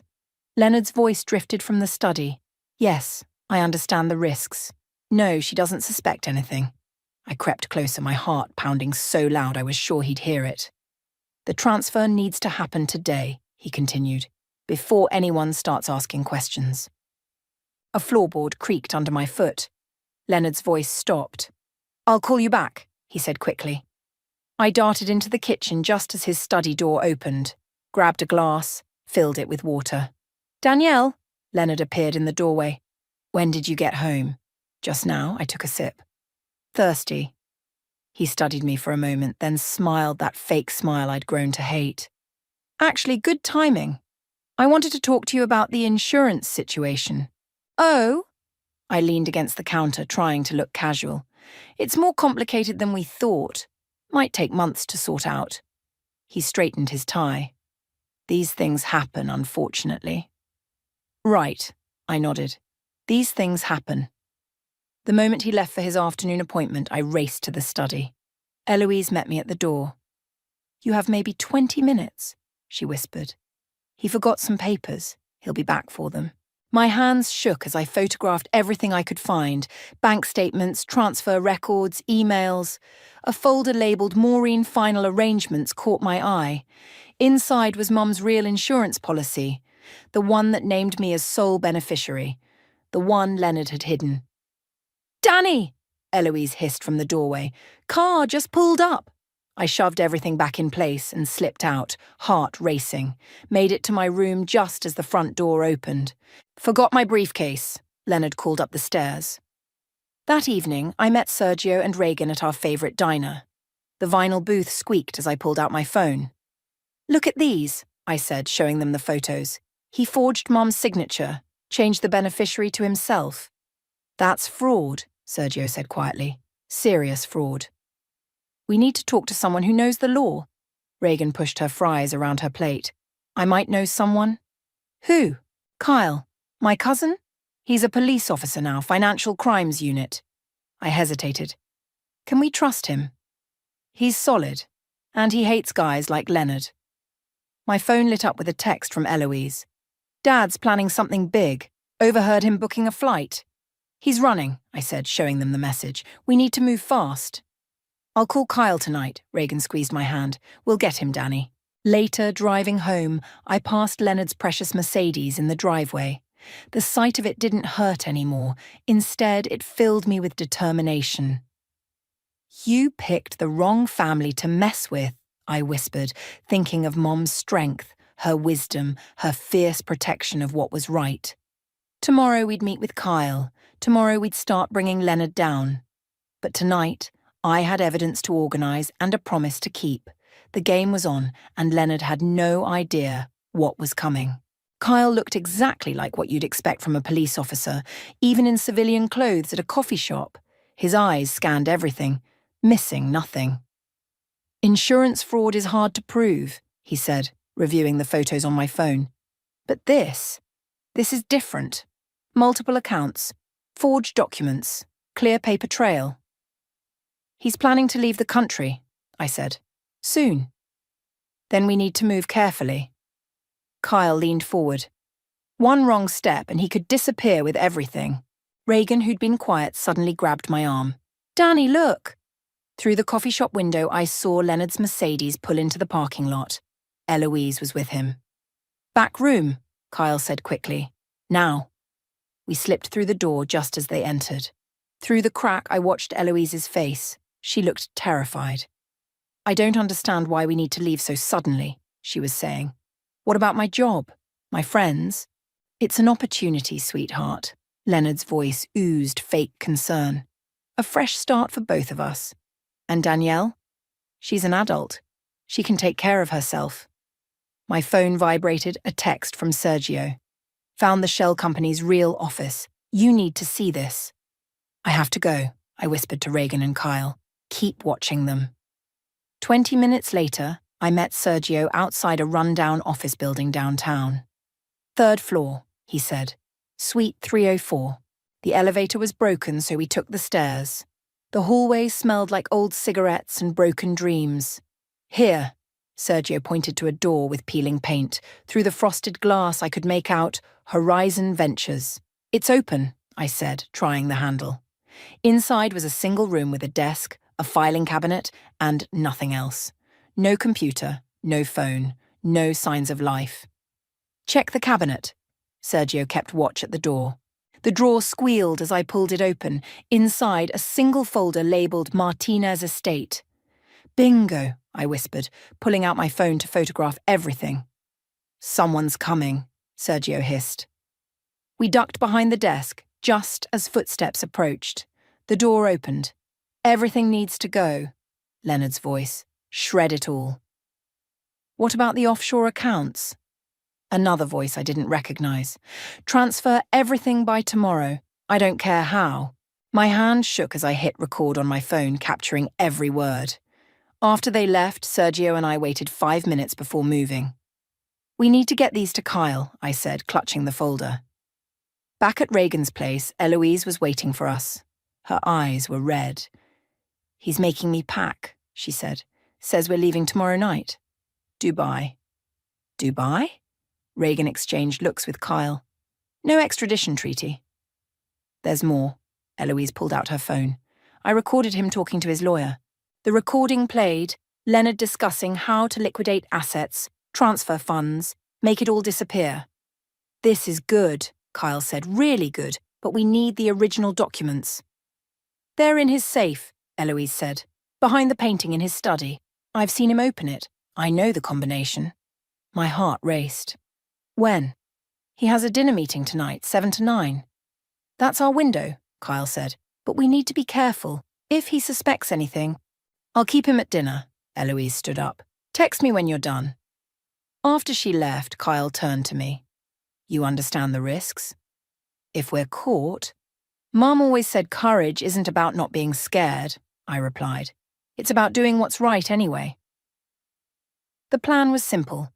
Sergio would watch the restaurant, Reagan would monitor the house perimeter, Kyle would wait in his car around the corner, and I would get the documents. At 7:15, Eloise texted, He's here, ordering drinks. I slipped into the house, my heart pounding. The study door opened silently. The painting swung away easily, revealing the safe. My fingers trembled as I input the combination Eloise had given me. 10, 24, 62. Click. Inside were stacks of documents, USB drives, and a manila envelope marked Contingency. My phone buzzed. Reagan. Car just pulled up. I froze.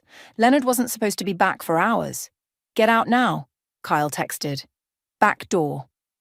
I grabbed everything, shoved it in my bag, and ran. Behind me, I heard the front door open. Hello? Leonard's voice. Anyone home? I slipped out the back door just as his footsteps reached the study. In Kyle's car, my hands wouldn't stop shaking. Did you get everything? He asked. I opened my bag, showing him the contents. Everything. Good, he said, starting the engine. because tomorrow Leonard Hudson is going to learn exactly what justice feels like. The flight to Dubai leaves at 11 p.m. tomorrow, Kyle said, spreading the documents across his desk at the police station. We need to move before then. Dawn was breaking outside, and we'd been up all night reviewing what we'd found in Leonard's safe. The evidence was damning. Forged signatures, falsified bank statements, offshore account details. Look at this, Reagan pointed to a document. He started moving money the day after your mum went into hospice. My coffee cup cracked in my grip. He knew exactly what he was doing. There's something else, Sergio said quietly, holding up a USB drive we'd found. You need to see this. He plugged it into Kyle's computer. Video files appeared. Security footage from Mum's hospital room. Leonard, alone with her, papers spread across her bed. Turn up the volume, Kyle said. Just sign here, Maureen. Leonard's voice crackled through the speakers. It's for Danielle's future, I promise. My mother's hand, weak and shaking, signing documents she couldn't possibly read. That's elder abuse, Kyle said, his jaw tight, and fraud. We've got him. My phone buzzed. Eloise. Dad's acting weird, packing everything. Says we're leaving tonight instead. He knows, I said, showing them the message. He must have realized the safe was opened. We need to move now, Kyle stood up, before he runs. I'll call Judge Martinez, Reagan said. She owes me a favor. We can get the arrest warrant fast-tracked. No, I said, an idea forming. I have a better plan.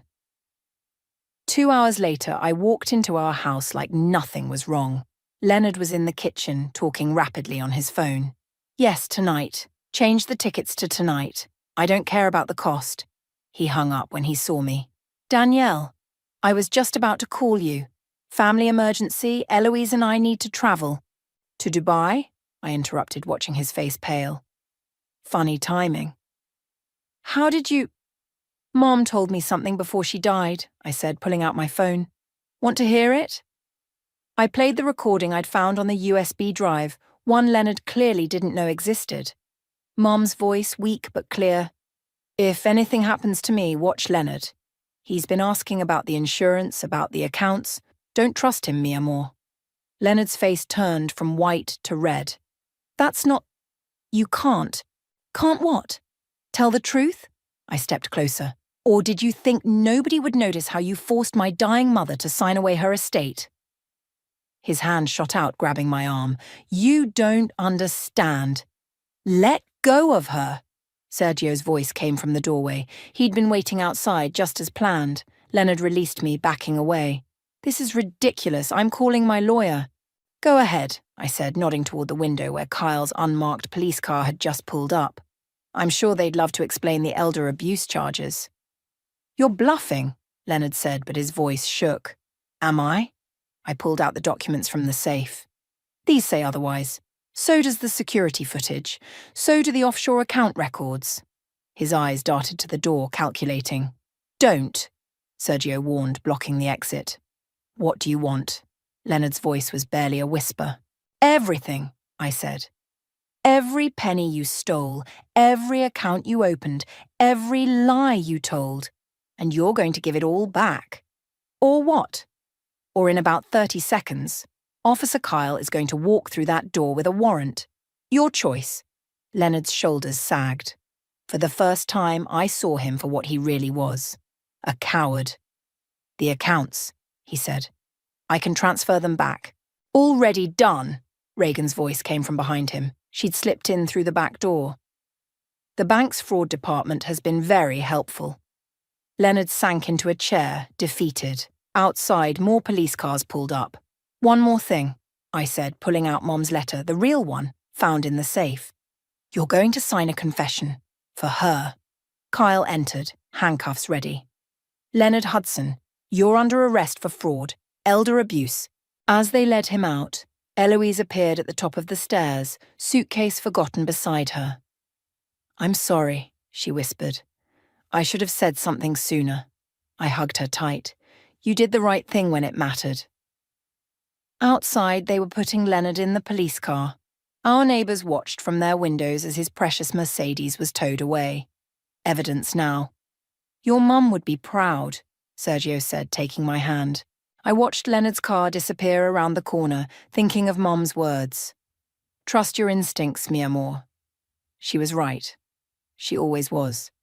It's not over, Kyle warned, joining us. There'll be trials, paperwork.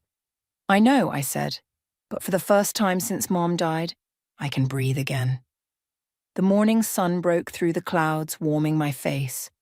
Sometimes, justice feels exactly like this, like light breaking through darkness, like truth finally setting you free. The courthouse corridor felt colder than it should for a summer morning. Leonard's preliminary hearing was set to start in 20 minutes, and my stomach was doing backflips. Remember, Kyle said, adjusting his tie, stick to the facts. Don't let his lawyer rattle you. A door opened down the hall. Leonard emerged, flanked by his attorney. He looked smaller somehow, his designer suit hanging loose on his frame after 2 weeks in custody. Danielle, he called out, starting toward me. 2 bailiffs moved to block his path. Don't engage, Reagan whispered, squeezing my arm. But Leonard wasn't done. You're making a terrible mistake. I can explain everything. Save it for the judge. Kyle stepped between us. Your mother would be ashamed, Leonard spat. Something snapped inside me. I turned to face him. You don't get to talk about her, not anymore. Miss Martinez? A court clerk appeared. They're ready for you. The courtroom was smaller than I expected. Leonard's lawyer, a sharp-faced woman in an expensive suit, watched me like a hawk as I took the stand. Please state your name for the record. Danielle Martinez. Ms. Martinez, Leonard's lawyer approached. Isn't it true that your stepfather handled all your mother's financial affairs while she was ill? Yes, but... And isn't it also true that your mother trusted him completely with these matters? She trusted him because he lied to her. Objection, the lawyer said. Speculation? Sustained, the judge replied. The questions continued, each one trying to twist the truth, to make Leonard look like a caring stepfather rather than the thief he was. And the night you broke into Mr. Hudson's safe, the lawyer smiled coldly. Did you have permission to do that? Before I could answer, the courtroom door burst open. A woman in a business suit rushed in, whispering urgently to the prosecutor. Your Honor? The prosecutor stood. We've just received new evidence that's critical to this case. Leonard's face went pale. The new evidence was a video, security footage from Mum's bank, showing Leonard using her ID to access her safety deposit box 3 days before she died. The contents of that box, Kyle testified later, included Mrs. Martinez's original will and trust documents. Documents that Mr. Hudson claimed were lost. During a recess, Eloise found me in the hallway. There's more, she said, her voice shaking. Dad's secretary just came forward. She has emails, lots of them, planning all of this months before your mum got sick. Why didn't she speak up sooner? He was blackmailing her too. Eloise handed me her phone. Read these. The emails were damning. Leonard had orchestrated everything, planning each step of his deception with cold precision. Back in the courtroom, Leonard's lawyer looked rattled. Your Honor, we request a brief continuance to review this new evidence. Denied, the judge said. Mr. Hudson, please approach the bench. Leonard stood, his legs shaking visibly. Given the overwhelming evidence of fraud, elder abuse, and attempted flight, I'm denying bail. This case will proceed to trial. As they led Leonard away, he turned to me one last time. I can still fix this, he pleaded. Just tell them you made a mistake. The only mistake, I said clearly, was trusting you with Mom's life. Outside the courthouse, reporters waited with cameras and microphones. Kyle helped us navigate through them to his car. What happens now? Eloise asked, once we were safely inside. Now, Kyle said, we build an airtight case. That secretary's testimony is going to be crucial.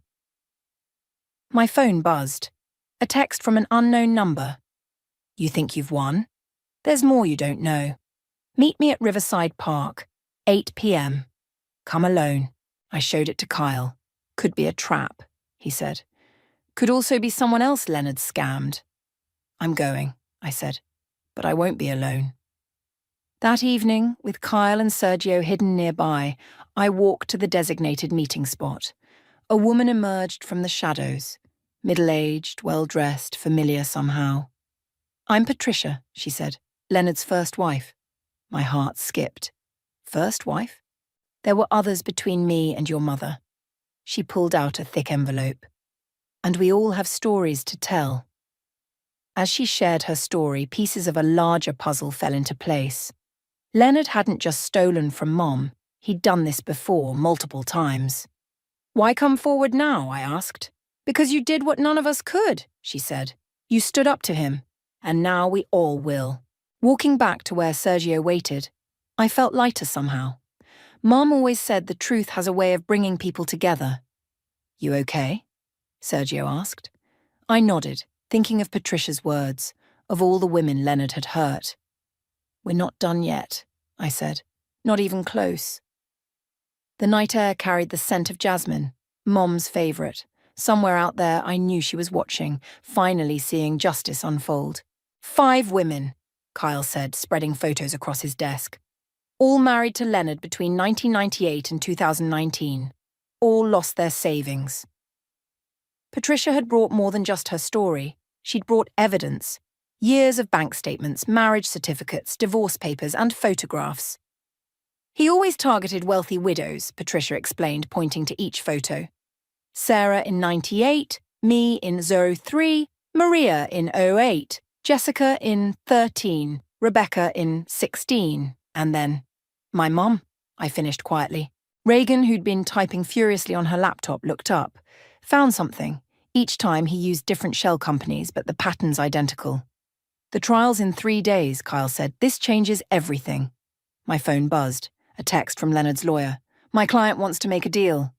"No deals," I said, showing Kyle the message. "He faces everything he's done." The door burst open. Eloise rushed in, face flushed. "Dad's trying to contact his overseas accounts. I just overheard his lawyer on the phone." Kyle grabbed his keys. "We need to freeze those accounts now." "Already done," a voice said from the doorway. A woman in an FBI jacket entered. "Agent Roberts, we've been tracking Mr. Hudson's activities for months." "Months?" I stood up.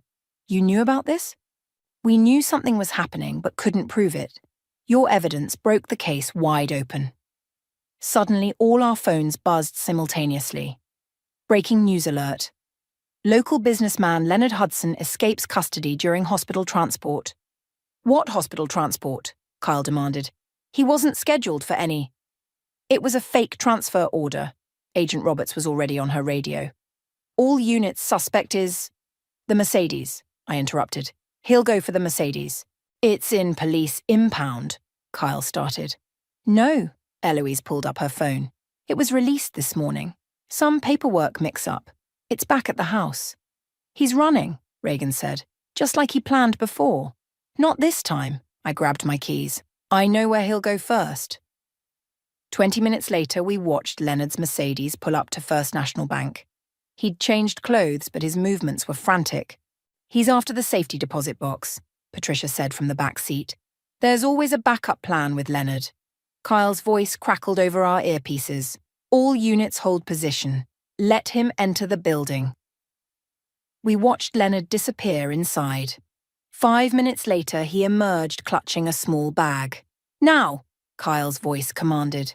Police cars appeared from every direction. Leonard froze, then ran straight toward where Sergio had parked our car.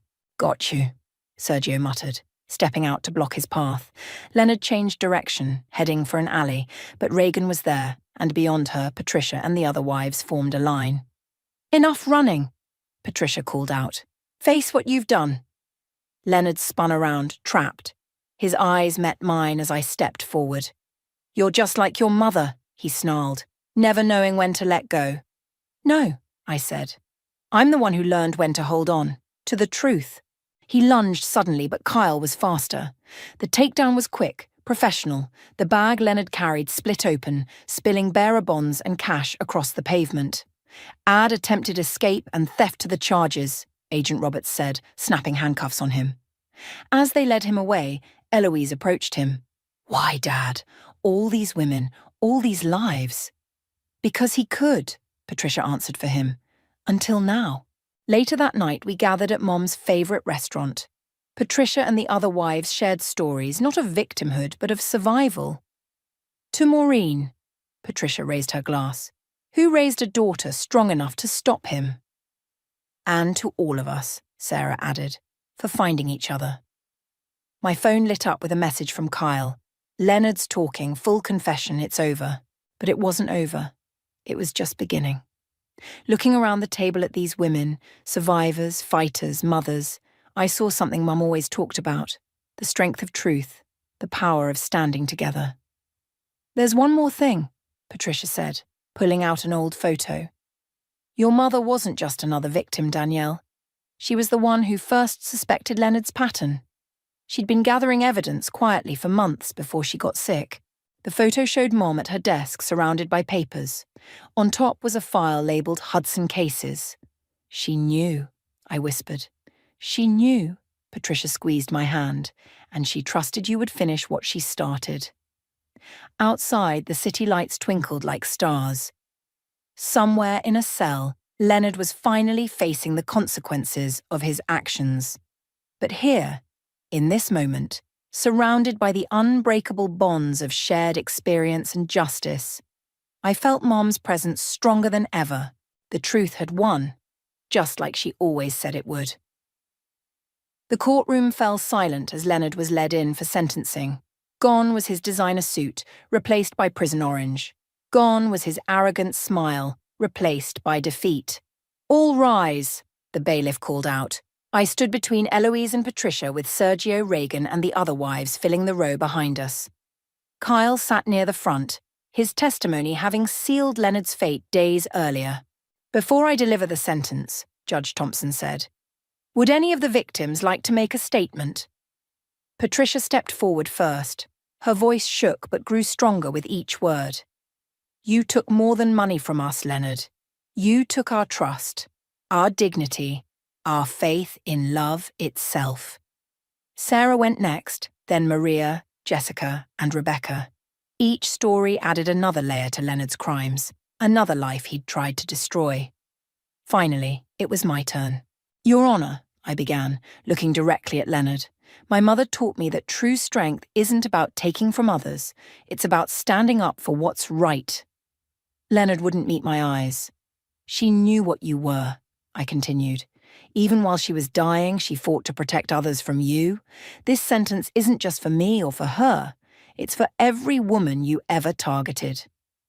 Mr. Hudson, the judge leaned forward. Do you have anything to say? Leonard stood slowly. I never meant to. Save it, Eloise interrupted, standing up. For once in your life, Dad, just tell the truth.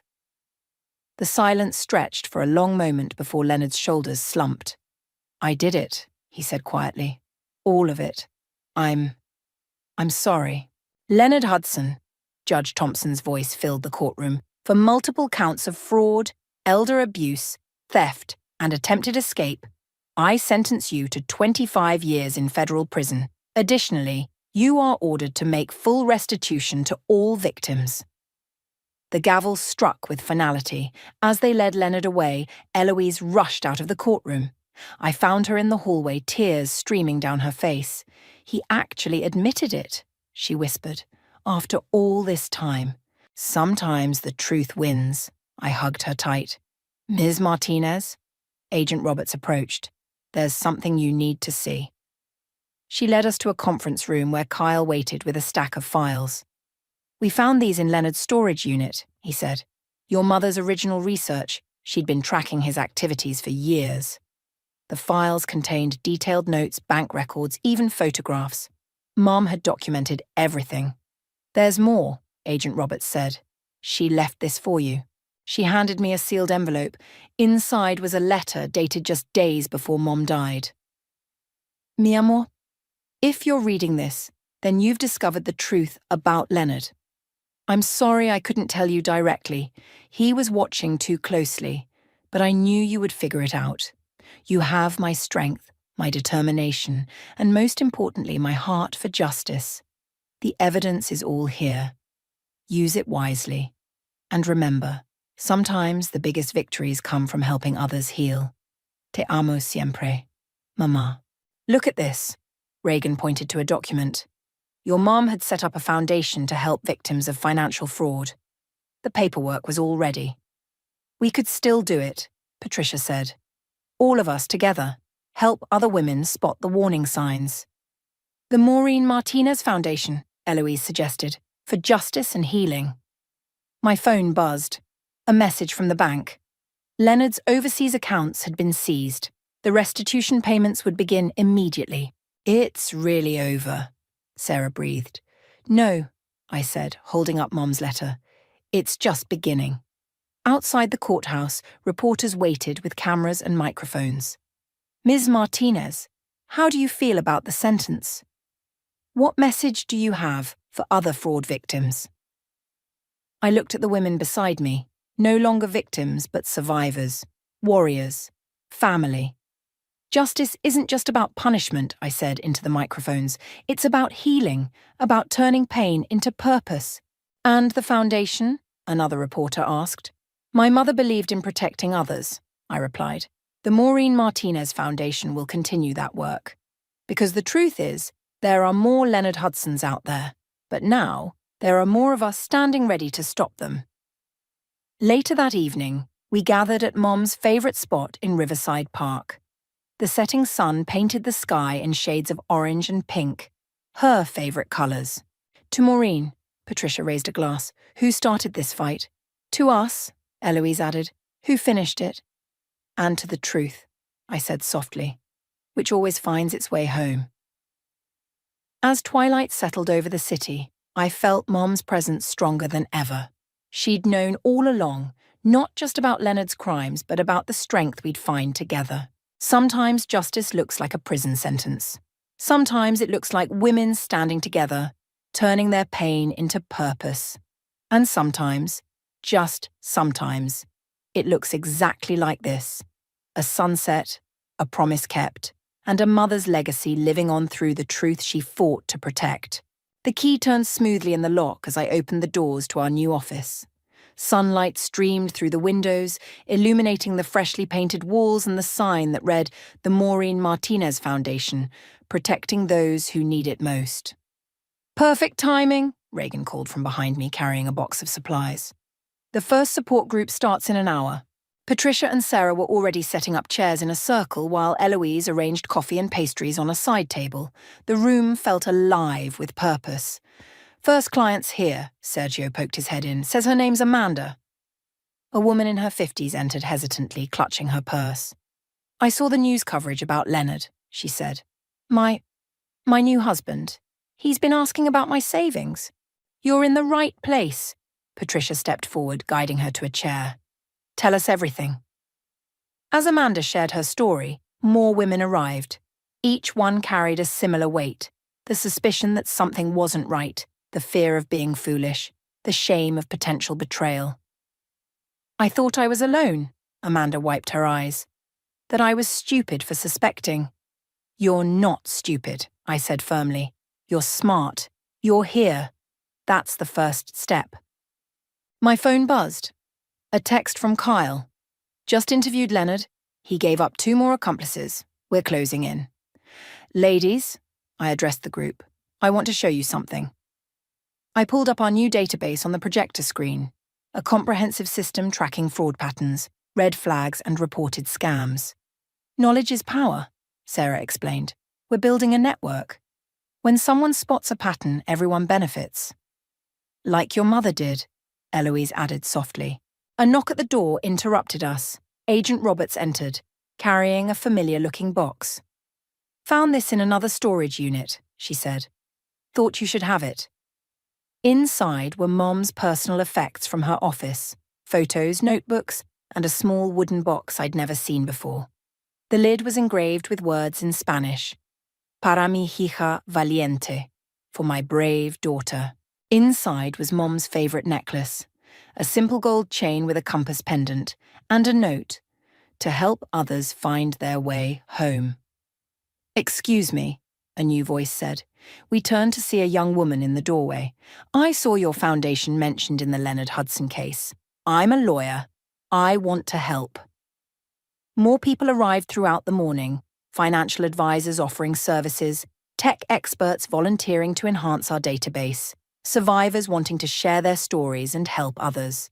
Your mum would love this, Sergio said, watching the office fill with activity. She does love it. I touched the compass pendant. She's here in every person we help. Amanda approached me, determination replacing her earlier fear. I'm going to the bank today, she said, to secure my accounts. Would someone come with me? We all will, Patricia said. The other women nodded. That's what we do here, I explained. No one fights alone anymore. As we gathered our things to accompany Amanda, I noticed Eloise staring at Leonard's old Mercedes through the window. We'd reclaimed it in the settlement, and now it sat in our parking lot, transformed into a symbol of victory. What should we do with it? She asked. I smiled. Sell it. Use the money to help more people. Perfect, she hugged me. Dad's pride turning into something good. The office hummed with energy, phones ringing, women sharing stories, experts offering advice. On the wall, Mom's photo watched over it all, her smile knowing and proud. Ready? Reagan called out, holding the door as our group prepared to escort Amanda to the bank. I touched the compass pendant once more, feeling its steady weight against my chest. Mom had known all along that justice wasn't just about punishing the guilty. It was about protecting the vulnerable, about turning victims into warriors. Ready, I said, joining the group of women who had become more than survivors, more than friends. We had become a force for change, a network of strength, a family forged in truth. Outside, the city stretched before us, full of people who might need our help, full of battles yet to be fought. But now we were ready, armed with knowledge, united in purpose, carrying forward a legacy of justice and hope. Mom always said that the truth finds its way home. Looking at these women, strong, determined, unafraid, I realized that sometimes home isn't a place at all. Sometimes it's a mission, a purpose, a promise kept. And sometimes it's simply the knowledge that no matter what darkness lies ahead, we'll face it together, guided by the compass of truth and the strength of those who came before us. That's not just justice, that's victory. I stood frozen in my childhood living room, staring at the wall of family photos that had once told our story. Now they told lies. Where I should have been, standing beside Trinity at her high school graduation, laughing with Mom and Dad at Christmas dinner, hugging Grandma on her 80th birthday, there were only awkward gaps or carefully cropped edges. Someone had systematically erased me from our family's visual history. My name is Ainsley, and this is what betrayal looks like in the digital age. Not just stealing your husband, but photoshopping you out of existence. Sweetheart, you made it. Mom rushed forward to hug me, her perfume familiar and suffocating. We weren't sure you'd come. Almost didn't, I admitted, my eyes still fixed on the altered photos. Interesting redecorating you've done. Mom followed my gaze and had the decency to look uncomfortable. Oh, those... Trinity thought, well, she just wanted to pretend I never existed. The words came out sharper than I intended. Don't be dramatic, Ains. Dad appeared from the kitchen, trying to diffuse the tension with his trademark grin. Come have some coffee. Your sister should be here soon. With Marshall? I asked, though I already knew the answer. The silence was confirmation enough. I followed them to the kitchen, where the table was set for 6, the perfect nuclear family they'd become without me. The morning sun streamed through the windows, highlighting the fresh flowers and pristine tablecloth. Everything looked perfect, just like the doctored photos. How's work? Dad asked, pouring coffee into my favorite mug. At least they'd kept that. Good. Really good, actually. The front door opened and familiar voices drifted in. My stomach clenched. We're here. Trinity's sing-song voice called out. Sorry we're late. I gripped my mug tighter as they entered the kitchen. Trinity, my baby sister, looking effortlessly beautiful in a floral dress. And Marshall, my ex-husband, now her husband, wearing the watch I'd given him for our first anniversary. Ainsley. Trinity's smile faltered slightly. You came. Apparently I'm the only thing that can't be edited out of real life. Marshall at least had the grace to look away. Trinity's face flushed. I don't know what you're talking about. The photos, Trinity. The family photos you've been systematically erasing me from. Those old things? I was just updating. Updating what? History? I stood up, my coffee forgotten. You can't just delete people because they're inconvenient to your narrative. Girls, Mom interjected, please, it's your father's birthday. Can we just have one nice family breakfast? Family? I laughed, the sound hollow. Is that what we're calling this? Ainsley, Marshall spoke for the first time, his voice soft. Maybe we should... Don't. I held up my hand. You lost the right to say my name when you decided my sister was a better option. Trinity stepped forward, her eyes pleading. It wasn't like that. We never meant to... To what? Fall in love? Get married 6 months after my divorce? Move into the house we picked out together? The words tumbled out, years of hurt breaking through my carefully constructed walls. There's something you don't know, Trinity started, glancing nervously at Marshall. But before she could continue, Dad's phone buzzed. He checked it, his face growing serious. It's about Grandma, he said quietly. The room fell silent. Some things, it seemed, could still unite us, however briefly. What about her? Mom asked. Dad looked up, his eyes meeting mine first, then moving to Trinity. She's asking for both of you. Says she needs to tell you something before... He trailed off, but we all understood. Trinity's face paled. Both of us? Together, Dad confirmed. I looked at my sister, really looked at her, and saw something I hadn't noticed before. Fear. Not just of Grandma's condition, but of whatever secret was about to be revealed. When? I asked Dad. Today. Now, actually, she's insisting. I grabbed my purse from the counter. I'll drive myself. Ainsley, wait. Trinity called after me. We should go together. I turned back one last time, taking in the scene. My parents' worried faces, Marshall's guilty expression, Trinity's pleading eyes, and the wall of doctored photos behind them all. Together? I shook my head. That word doesn't mean what it used to, Trinity. Not anymore. As I walked out, I heard Mom start to cry. But I didn't stop. Sometimes the only way forward is to walk away from the picture-perfect lie and face whatever ugly truth awaits, even if it means facing it alone. The drive to the hospital gave me time to compose myself, but walking into Lawson Industries headquarters an hour later still felt like stepping into armor. The gleaming 40-story building was my fortress, built from the ashes of betrayal. You look like you've seen a ghost, Peyton said, falling into step beside me as I strode through the lobby. Family breakfast went that well, huh? Grandma's in the hospital. And yes, breakfast was a disaster. We stepped into the elevator, and Peyton hit the button for the top floor. Did Trinity show up with, yes, and you won't believe what she's done to the family photos. The elevator doors opened to reveal our executive floor, where Lisa, my mentor and board member, was waiting. Emergency board meeting in 10 minutes, she announced. The Miller acquisition is falling apart. Perfect timing, I muttered. Nothing like a corporate crisis to take my mind off family drama. Speaking of family, Peyton said, checking her phone, you've got an email from Trinity.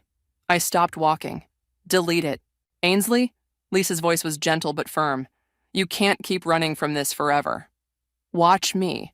I pushed open the conference room doors, where our executive team was already assembled. Let's talk about Miller. For the next 2 hours, I lost myself in spreadsheets and strategy. This was where I belonged, not in that suffocating house with its edited memories, but here, where success was measured in clear metrics and loyalty meant something. Impressive save, Lisa commented after the meeting, but we need to talk. I followed her into my office, Peyton close behind. The wall of windows offered a panoramic view of the city, reminding me how far I'd come from that broken woman who'd discovered her husband's betrayal 5 years ago. Trinity's email, Peyton said, pulling it up on her tablet. You should read it. I really shouldn't. It mentions Grandma, Lisa pointed out, and something about Marshall losing everything. That caught my attention. What? Peyton cleared her throat and read, Ains, I know you hate me, but Grandma's asking for both of us. There's something you need to know, and Marshall's company went bankrupt last month. He's looking for work. I'm not asking for help, just thought you should know. Please come to the hospital. Trin. I laughed, but there was no humor in it. Karma's a bitch, isn't it? Ainsley, Lisa leaned forward. Remember what I told you when you started this company? Success is the best revenge? No, I said success shouldn't be about revenge at all. It should be about proving your worth to yourself. My phone buzzed, Dad calling. I ignored it. Your sister's not the only one who can edit photos, Peyton said suddenly, pulling up our company website. Look at this. On the screen was our leadership team photo. I stood in the center, confident and powerful, nothing like the woman whose husband had left her for her sister. This is who you are now, Peyton said. Not that girl they tried to erase. My phone buzzed again. Mom this time. I silenced it. What do you think Grandma wants to tell us? I wondered aloud. Only one way to find out, Lisa replied. My computer pinged with a new email notification. The subject line made my blood run cold. Job application, Marshall. No fucking way, Peyton breathed, reading over my shoulder. He doesn't know, I realized. He has no idea this is my company. Lisa's eyes gleamed. Now that's what I call karma. Delete it, Peyton suggested. Let him wonder why he never heard back. But something stopped me. Maybe it was Grandma's mysterious summons, or maybe it was the thought of Marshall, the man who'd once promised to love me forever, desperately sending out job applications, unaware he was begging his ex-wife for employment. No, I said, opening the application. Schedule an interview. Ainsley, Peyton warned, don't do something you'll regret. Oh, I won't regret this. I forwarded the application to HR with specific instructions. Set it up for next week, and don't tell him who he's meeting with. My phone buzzed a third time. Trinity again. This time I answered. Grandma's asking for you, she said, her voice small. Please come. I looked at the job application on my screen, then at the company photo where I stood proud and undefeated. I'll be there in 20 minutes, I said, hanging up before she could respond. Want company? Peyton offered. No. I grabbed my purse. But keep that interview time open next week. I want to handle it personally. As I headed for the elevator, Lisa called after me. Remember, success isn't about revenge. Maybe not, but sometimes revenge is just a bonus. The hospital corridor stretched before me like a runway to confrontation. Trinity sat outside Grandma's room, her designer dress replaced by wrinkled jeans and a sweater that had seen better days. She looked up as my heels clicked against the linoleum.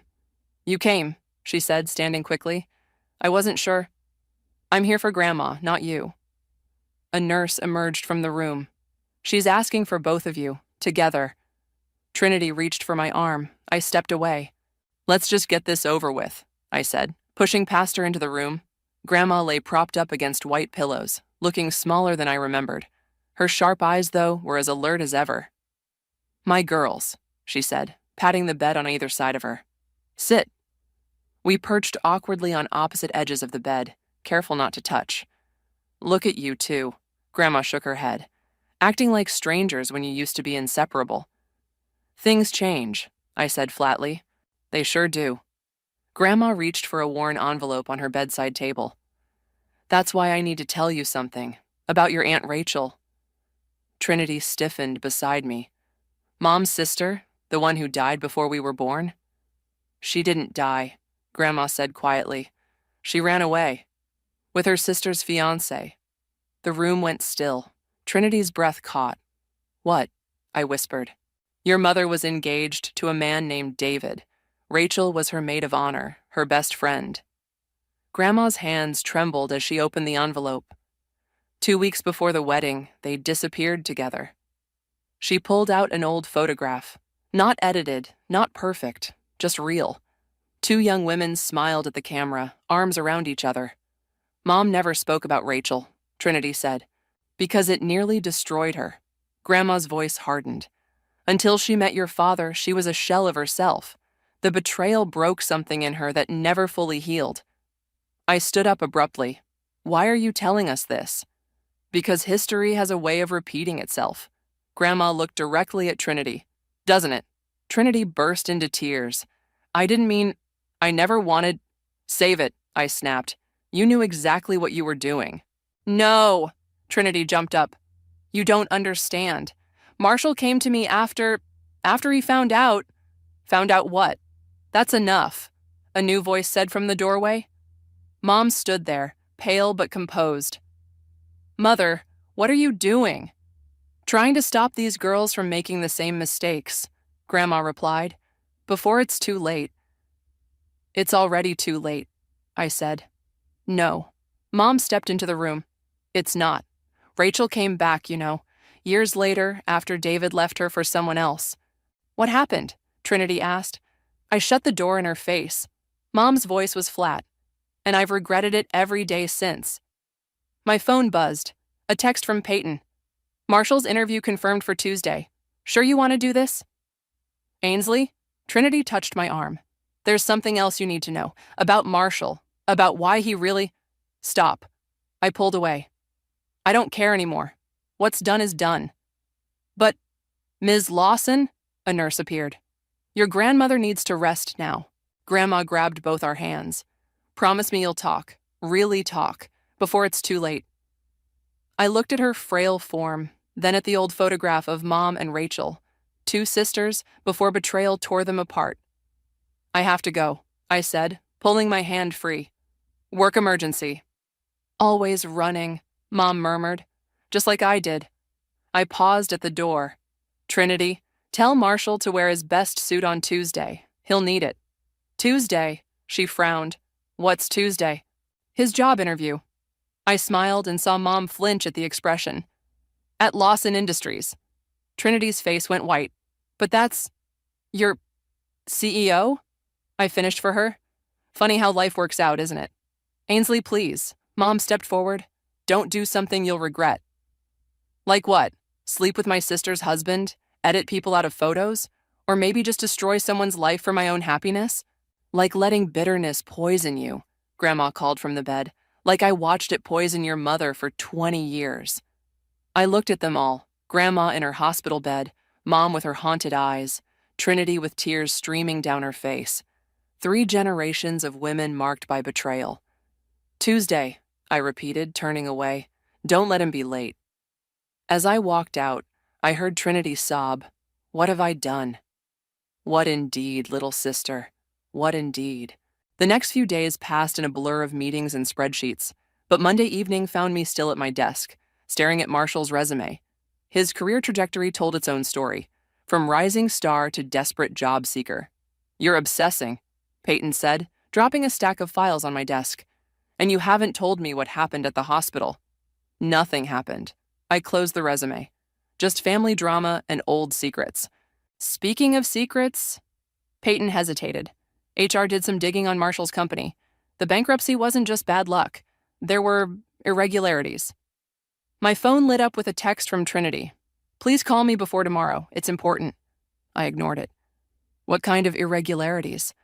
The kind that could lead to criminal charges. Peyton sat down. He's desperate, Ainsley. More than we thought. Good. Is it? She leaned forward. Because this feels less like karma and more like... My office door burst open. Mom stood there, looking determined. We need to talk, she announced. Peyton stood. I'll give you two some privacy. No, I said. Stay. Whatever this is, you can say it in front of my CFO. Mom closed the door behind her. Your sister told me about Marshall's interview tomorrow. And I'm here to tell you what really happened 5 years ago. She pulled out her phone, scrolled briefly, then placed it on my desk. Read it. The screen showed an email chain between Marshall and Trinity from 5 years ago. The first email was dated 3 weeks before I discovered their affair. I can't do this anymore, Marshall had written. She needs to know the truth.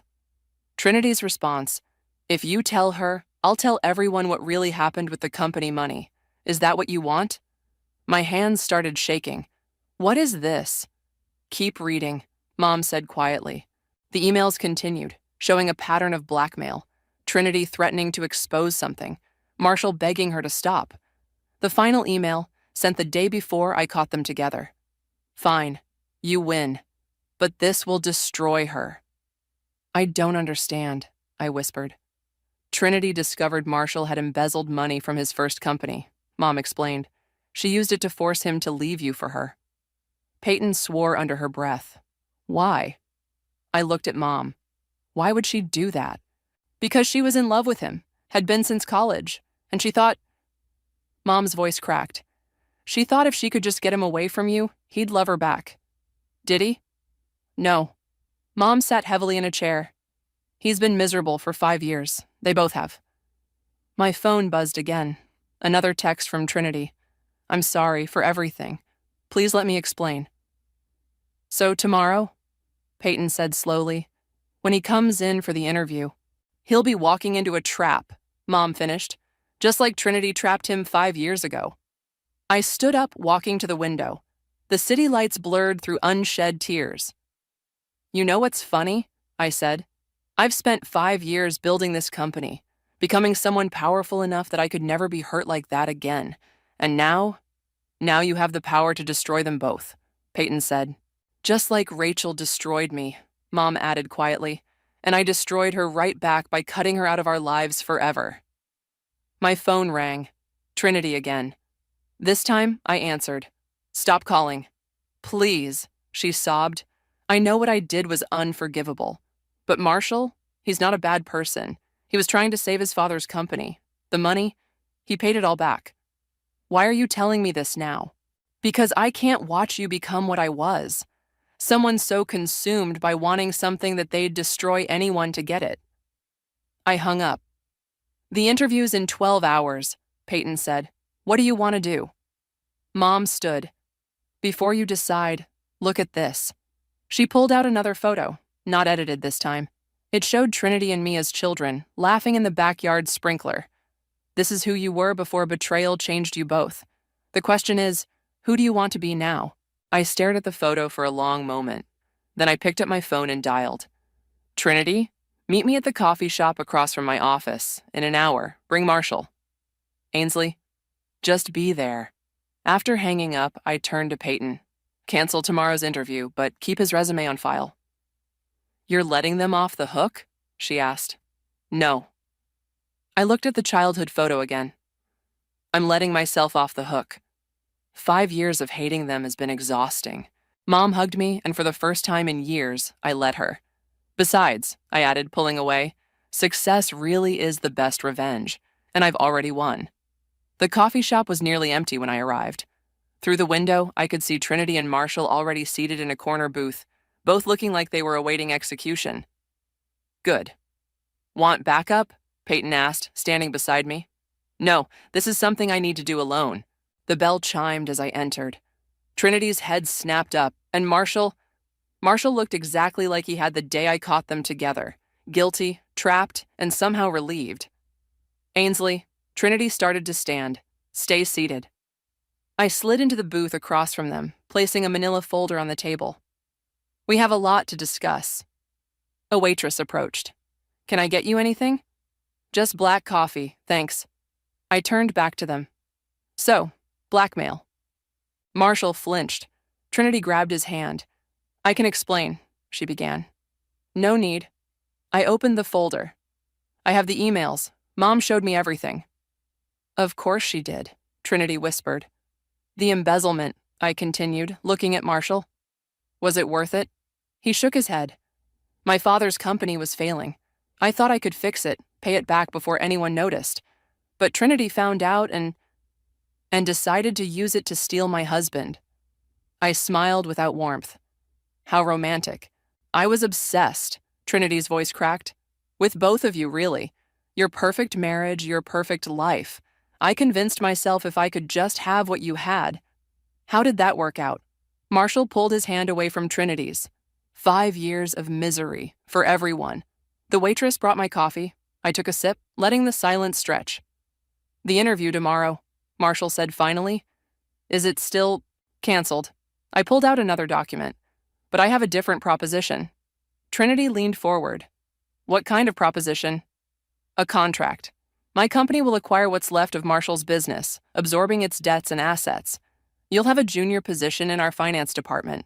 Not directly under me, of course. Marshall's eyes widened. Why would you? Because watching you fail isn't enough anymore. I pushed the contract toward him.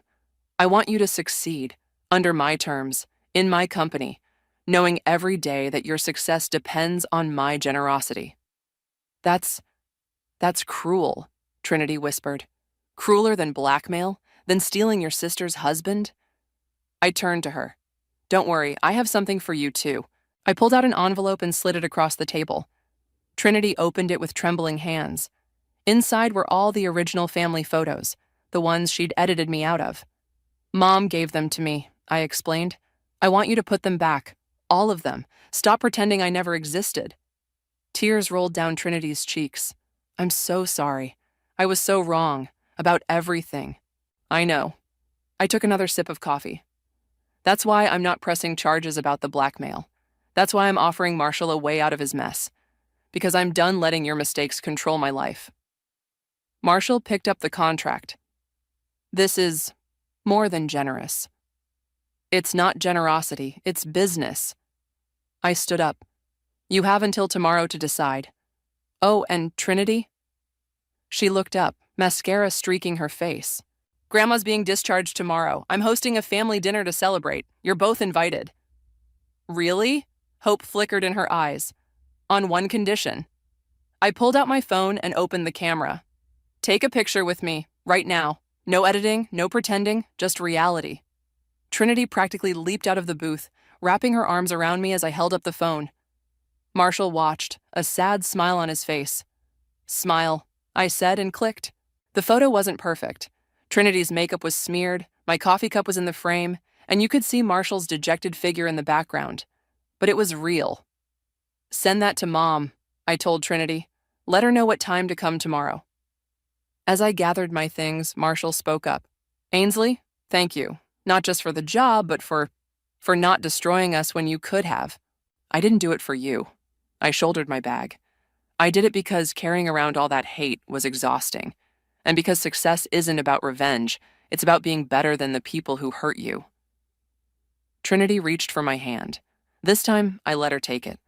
See you tomorrow? She asked. Yeah. I squeezed her hand once, then let go. But Trinity, if you ever try to edit me out of anything again, never, she promised. I want you in every picture from now on, if you'll let me. I nodded and walked out, leaving them with their coffee, their contracts, and their consequences. Outside, the sun was setting, painting the sky in shades of redemption. My phone buzzed, a text from Mom. Proud of you. For the first time in 5 years, I was proud of me too. My kitchen buzzed with activity as I prepared for Grandma's homecoming dinner. Peyton had insisted on helping, though her idea of helping mostly involved taste testing everything and offering running commentary. You're stress cooking, she observed, sampling the sauce. 3 courses for a family dinner? I'm not stressed. I checked the oven. I just want everything to be perfect. The doorbell rang. Peyton raised an eyebrow. Showtime. Mom and Dad arrived first, carrying Grandma's favorite flowers. Then Lisa, who'd insisted on coming for moral support. Finally, the doorbell rang again. I'll get it, Peyton offered. No. I wiped my hands on a towel. I should. Trinity and Marshall stood awkwardly on my doorstep, looking like they'd rather be anywhere else. Marshall clutched a signed contract in one hand. Come in, I said, stepping aside. Everyone's in the living room. We brought wine. Trinity held up a bottle. Your favorite. You remember? I remember everything. She handed me the bottle, even the things I pretended to forget. In the living room, conversations stopped as we entered. Dad immediately launched into a story about his golf game, trying to ease the tension. Mom busied herself arranging Grandma's flowers. Lisa watched everything with keen interest. Where's Grandma? I asked. Running late, Mom replied. The discharge papers took longer than expected. Marshall cleared his throat. Ainsley, about the contract. Not now, I cut him off. Let's just get through dinner first. The doorbell rang again. This time, Dad went to answer it. Moments later, he returned with Grandma in a wheelchair, looking frail but determined. Well, she announced, surveying the room. This is quite a gathering. Welcome home, Grandma, Trinity and I said simultaneously, then looked at each other in surprise. That's more like it, Grandma smiled. Now, someone help me to the table. I smell something delicious. As everyone moved toward the dining room, Marshall hung back. The contract, he said quietly. I signed it. We'll discuss it at the office on Monday. Thank you, he said, for giving me a chance to make things right. Don't thank me yet. I met his eyes. Prove yourself first. At the table, I deliberately seated Trinity and Marshall opposite each other, with empty chairs between them. Some boundaries needed to stay in place. Before we eat, Grandma announced, I have something to say. She pulled out an old envelope, different from the one at the hospital. Trinity, Ainsley, your mother doesn't know I have these. Mom frowned. Have what? Letters, Grandma said. From Rachel. One every year for 20 years. The room went silent. Mom's face drained of color. She never stopped trying to make amends, Grandma continued, even when her letters went unanswered, even when she was dying. Dying, Mom whispered. She passed last month. Grandma placed the envelope on the table. Her last letter arrived yesterday. It's for you, Vienna. Mom's hands shook as she reached for the envelope. Read it, Grandma urged, before it's too late for anything but regret. As Mom opened the letter, Trinity reached across the table toward me. I won't wait 20 years, she said. I won't stop trying to make this right. Neither will I, Marshall added quietly. Dear Vienna, Mom read aloud, her voice trembling. By the time you read this, I'll be gone. I've spent 20 years trying to tell you how sorry I am, how the guilt of what I did has haunted every day of my life. I watched Mom read, saw the tears rolling down her cheeks, noticed how Dad held her hand tighter with each word. Across the table, Trinity was crying too. Even Marshall looked affected. Life's too short for unfinished business, Grandma said when Mom finished reading. Too short for edited photos and unspoken words. To new beginnings, Lisa raised her glass. And old memories, Peyton added. I looked around my table, at my sister who'd betrayed me, my ex-husband who'd broken my heart, my mother who'd carried her own pain for decades, and my grandmother who'd orchestrated this whole reconciliation. To family, I said finally. Complicated as it is, Trinity smiled through her tears. Even the parts we tried to edit out? Especially those parts. I raised my glass, because they're what make the story real. As everyone clinked glasses, my phone buzzed with a work email. For the first time in 5 years, I ignored it. Some moments couldn't be edited, scheduled, or controlled. They just had to be lived. Now, Grandma declared, let's eat before Ainsley's masterpiece gets cold. And tomorrow we're putting all the photos back on the wall, every single one. Trinity caught my eye and nodded. Sometimes the hardest pictures to face were the ones that told the truth. Monday morning arrived with a strange mix of anticipation and dread. Marshall's first day at Lawson Industries. I'd barely settled into my office when Peyton burst in. We have a problem, she announced. The Miller acquisition? They're backing out. What? Why? Someone leaked information about Marshall joining the company. Given his history, my phone rang. Trinity. Not now, I told Peyton, answering the call. Trinity. Turn on the financial news, she said breathlessly. Now. I grabbed the remote, switching on the office TV. The headline scrolled across the bottom. Lawson Industries under scrutiny. CEO hires disgraced ex-husband. Shit, Peyton muttered. The reporter's voice filled the room. Sources suggest Marshall Norris, known for his controversial departure from his previous company, has been hired by his ex-wife, Ainsley Lawson. This raises questions about the company's judgment and financial stability. I'm so sorry, Trinity's voice cracked.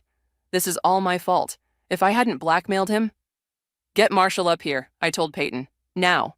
He arrived looking shell-shocked, clutching a newspaper. Ainsley, Save it.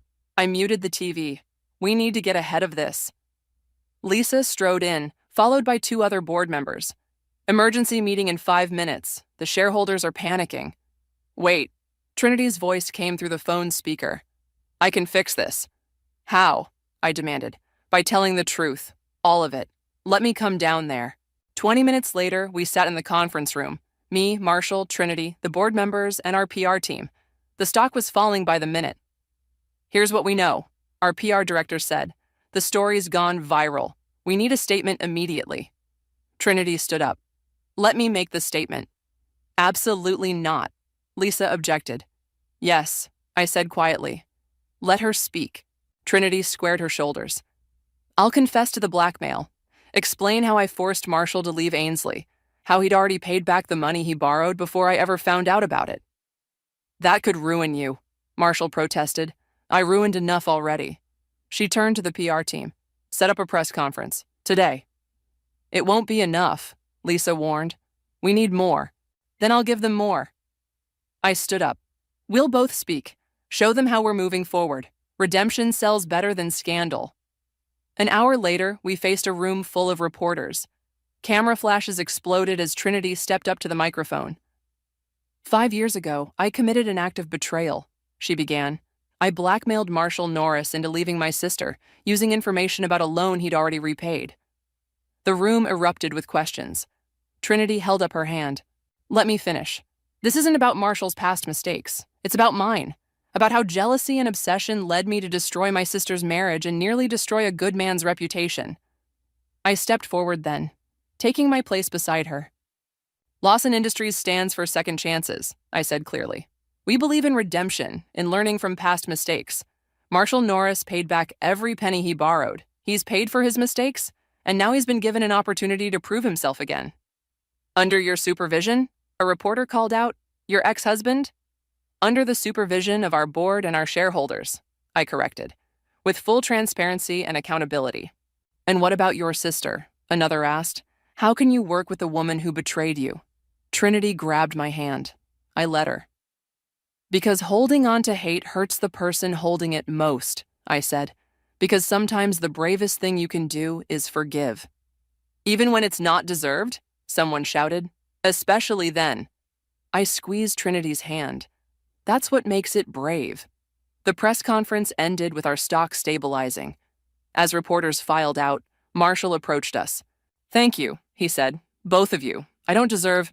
No, Trinity cut him off. You don't. Neither do I. But that's not the point anymore, is it? The point, I added, is what we do next. My phone buzzed. A text from Grandma. Watching the news. Proud of my girls. Trinity peeked at the message and smiled tearfully. Still want those family photos back on the wall? Every single one, I nodded. Even the messy ones. Especially the messy ones. As we left the conference room, Peyton caught up with us. Miller called. They're back in. Said something about admiring a company that faces its problems head on. See? Trinity nudged me. Sometimes the truth sets everyone free. I looked at my sister, really looked at her, and saw something I hadn't noticed before. Hope. Not just for forgiveness, but for something better. Something real. Maybe that's what redemption really looks like. Not perfect photos on a wall, but messy moments of truth, captured in all their complicated glory. The ladder wobbled as I climbed, clutching the last family photo to be rehung. Careful, Trinity called from below. That's the only original we have of Grandma's 80th. Then maybe you shouldn't have edited the copies, I teased, carefully placing the frame. Too soon? She handed me another nail. Just soon enough. We'd spent the afternoon restoring photos to Mom and Dad's walls, each picture a small step toward healing. Now only this last one remained, the 4 of us at Grandma's birthday, before everything fell apart. The doorbell rang. That'll be Marshall with the contracts, Trinity said. I'll get it. I climbed down as voices drifted in from the foyer. Marshall, but also Mom, Dad, and Grandma. Perfect timing, Grandma announced, wheeling herself in. I wanted everyone here for this. She held up an envelope. Not the ones from before, but something new. More letters? Mom asked. No. Grandma pulled out a photograph I'd never seen before. This was taken the day Rachel came back to apologize. The day I let her in, even though Vienna wouldn't. The photo showed a younger Grandma hugging a woman who could have been Mom's twin. I kept it hidden, Grandma continued, because looking at it hurt too much. But pain hidden doesn't hurt less, it just hurts longer. Marshall shifted uncomfortably. Maybe I should go. Stay, I said. You're part of this story too, the good and the bad. Speaking of which, he pulled out a stack of papers. The Miller contracts are ready. We just need your signature. I took the contracts, but didn't open them. Before I sign, I need to know something. Why did you really take that money from your first company? He glanced at Trinity, who nodded encouragingly. My father was dying, he said quietly. The experimental treatment wasn't covered by insurance. I thought I could save him and the company. I was wrong about both. Why didn't you tell me? Because I was ashamed. Because you would have helped, and I wanted to fix it myself. He laughed bitterly. Instead, I lost everything, including you. Not everything, Trinity said. Not anymore. Dad cleared his throat. While we're all being honest, Vienna, show them. Mom pulled out her phone, hands shaking slightly. I called Rachel's daughter yesterday. We talked for hours. She's coming to visit next week. Really? Grandma's eyes filled with tears. Life's too short for edited photos and edited families, Mom said. You taught me that. I picked up a pen and signed the Miller contracts to new chapters. Speaking of new chapters, Trinity reached into her purse. I have something to show you all.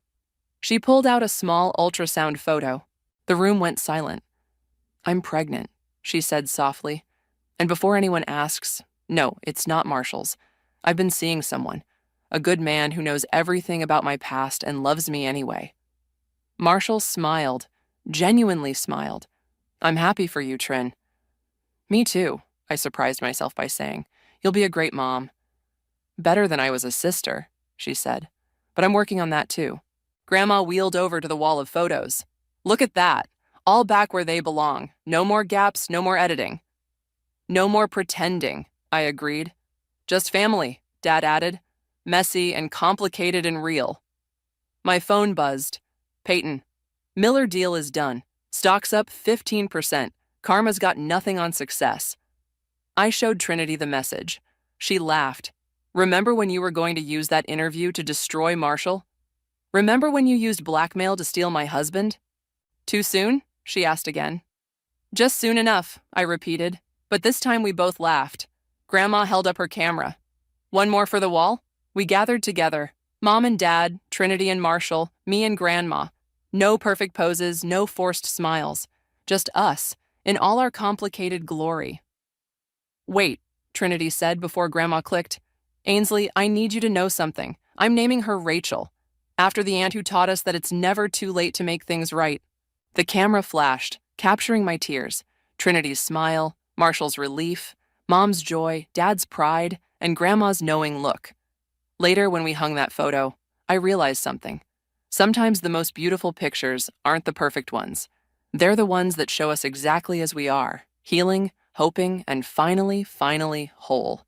Look at us, Trinity whispered, standing beside me. Yeah, I said. Look at us now. The wall of photos told our story. Not the edited version, but the real one. With all its flaws and failures, all its redemption and hope. Just like family should be. The words cut through me like a knife as I stood frozen outside my daughter's bedroom door. But Grandma Jackie says Mom's not smart enough to help with homework anyway. My 14-year-old Lexus's voice drifted into the hallway, followed by my 12-year-old son Kian's agreement. I'm Sandra. And until that moment, I thought I was doing okay as a mother. Sure, I didn't finish college, choosing instead to support my husband Prince through law school and raise our children. But I've always been there for them. Cooking, cleaning, helping with projects, attending every game and recital. Yet somehow, my mother-in-law had managed to convince my children I was stupid. Your mother means well, dear. Jacqueline had said just yesterday, patting my hand condescendingly at our weekly family dinner. But perhaps Lexus should call me when she needs help with her advanced placement courses. After all, we want her to maintain those grades, don't we? I'd gripped my fork tighter, smile plastered on my face, while Prince became suddenly very interested in his mashed potatoes. He never stands up to his mother. Never. Actually, I helped Lexus with her last history project, I'd said. She got an A. Jacqueline had laughed that tinkling laugh that makes my skin crawl. Oh, sweetheart, anyone can help stick pictures on a poster board? I'm talking about real academic assistance. Now, hearing my children echo her words, something inside me snapped. I pushed open the bedroom door.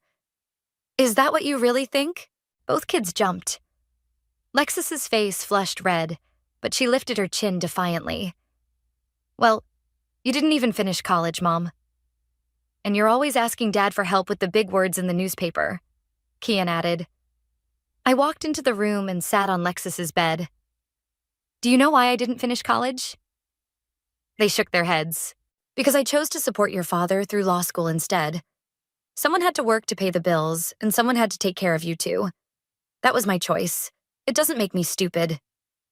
But Grandma Jackie says, Grandma Jackie doesn't know everything. My voice came out sharper than intended. I took a deep breath. Did you know I had a full scholarship to UCLA before I met your father? Their eyes widened. This was news to them. Mom, why didn't you ever tell us? Lexus asked. Because I've never regretted my choice to put our family first. But maybe... I stood up, a plan forming in my mind. Maybe it's time for some changes around here. That evening, I confronted Prince in our bedroom. Your mother has to stop undermining me in front of the kids. He sighed, loosening his tie. She means well, Sandra. Does she? Because today I heard our children discussing how I'm too stupid to help with their homework. Is that meaning well?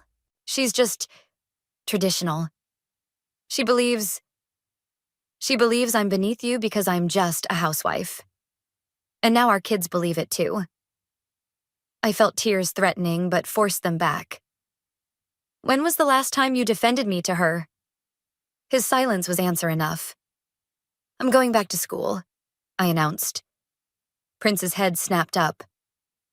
What? Law school, specifically. The idea had been forming all afternoon, and now that I said it out loud, it felt right. I'm going to show our children, and your mother, exactly what I'm capable of. Law school? Sandra, that's years of intense study. The LSAT alone? Are you saying I can't do it? He backpedaled quickly. No, of course not. It's a big commitment. What about the kids? The kids need to see their mother as someone worthy of respect. Right now, thanks to your mother, they don't. I moved to the door, then turned back. I'm doing this, Prince. Either support me or get out of my way. That night, I lay awake planning. Tomorrow, I'd call my best friend Bianca. She'd help me figure out the first steps. I'd need to study for the LSAT, research schools, figure out financing. The path ahead looked daunting, but every time I closed my eyes, I heard my children's voices. Mom's not smart enough. Well, Jacqueline Howard, I thought. Just watch me prove you wrong. I'm done being the quiet, accommodating daughter-in-law. I'm done letting you shape how my children see me. You want to talk about intelligence? Let's see how you handle it when I'm the one with the law degree. I finally drifted off to sleep, dreaming of leather-bound law books and the sweet satisfaction of proving everyone wrong. You're doing what? Bianca nearly spat out her coffee across the cafe table. Law school? You? Thanks for the vote of confidence, I muttered, stirring my untouched latte. No, that's not what I meant. She reached across and grabbed my hand. I'm just surprised. But honestly, it's brilliant. It's exactly what you need to do. I smiled, feeling the first flutter of excitement since making my decision. Really? Absolutely. That witch Jacqueline needs to see what you're made of. And your kids? Bianca shook her head. They need to see their mom crush it. I bought LSAT prep books yesterday, I said, pulling one from my bag. Prince almost choked when he saw the receipt. Speaking of Prince, how's he taking it? I sighed. He's adjusting. Says he supports me, but I can tell he's worried about how his precious mother will react. And when are you planning to tell her? Sunday dinner. Should be fun. I tried to laugh, but it came out more like a wheeze. The dreaded Sunday arrived too quickly. I'd spent the week buried in LSAT prep, surprising myself with how much I was actually enjoying it. Logic games that had initially seemed impossible were starting to make sense. Jacqueline's perfectly coiffed head appeared in our doorway at exactly 6 p.m. Something smells interesting, she said, sniffing the air. It's coq au vin, I replied. I've been taking French cooking classes. Oh, finally trying to better yourself? How nice. She patted my cheek as she passed. I counted to 10 in my head. During dinner, I waited until everyone had started eating before dropping my bomb. I've decided to go to law school. The The clatter of silverware against plates was almost comical. Jacqueline's fork stopped halfway to her mouth. "I'm sorry, dear. I must have misheard you."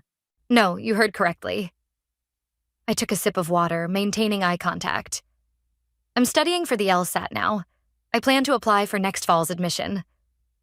Jacqueline's laugh was sharp enough to cut glass. "Darling, law school isn't like those cooking classes. It requires intellectual rigor." "Mom," Prince warned, but she waved him off. "I'm simply being realistic. Sandra, dear, know your limitations. There's no shame in being—" She paused delicately. "Domestic. Like you mean?" The words left my mouth before I could stop them. "Weren't you just complaining last week about having to ask Prince for help with your taxes?" The temperature in the room dropped 10 degrees. "How dare you?" Jacqueline's face flushed. "I raised a successful son who I helped put through law school," I interrupted, "and now it's my turn." "Mom's really good at the practice tests," Lexis piped up unexpectedly. "I saw her scoring them yesterday." Jacqueline turned to her granddaughter. "Sweetheart, there's a vast difference between a practice test and actual law school. Your mother would be competing against people who have certain advantages she lacks." "Like what?" I challenged. "A trust fund? A country club membership? Or just your approval?" "Sandra," Prince started, but I cut him off. "No, I want to hear exactly what advantages I'm lacking. Please, Jacqueline, enlighten us all." She stood up, napkin falling to the floor. "I will not sit here and be attacked in my son's home by his wife, the mother of his children, the woman who's about to prove you wrong about everything you've ever said about her." "This is ridiculous," she spat. "Prince, are you going to allow this?" Prince looked between us, then slowly set down his fork. "Actually, Mother, I think Sandra will make an excellent lawyer." The silence that followed was deafening. Jacqueline's mouth opened and closed like a fish out of water. "I think we're done with dinner," I said calmly, standing up. "Lexis, Kian, please help clear the table." "This isn't over," Jacqueline hissed as she gathered her things to leave. "You're making a fool of yourself, and worse, you're embarrassing my son." I held the door open for her. "You know what, Jacqueline? You're right about one thing. This isn't over. It's just beginning." After she left, Prince wrapped his arms around me. "That was intense. Are you mad?" He kissed the top of my head. "No, I'm proud. And a little scared of you." I laughed, feeling lighter than I had in years. "Good, because I meant every word. I'm doing this." Later that night, I called Bianca to recount the evening. "You actually said that to her face?" she squealed. "God, I wish I'd been there." "It felt good," I admitted. "Really good. But now I have to back it up." "You will," she said firmly, "and I'll help you every step of the way." I hung up and opened my LSAT prep book, more determined than ever. Jacqueline had unknowingly given me exactly what I needed. The fire to prove her wrong. "Mom, where's my soccer uniform?" Kian shouted from upstairs. "Laundry room," I called back, highlighting another passage in my LSAT prep book. "Third shelf." "Mom, can you proofread my essay?" Lexis appeared in the doorway, laptop in hand. "Give me 5 minutes to finish this section." I glanced at the kitchen clock, 6:45 a.m.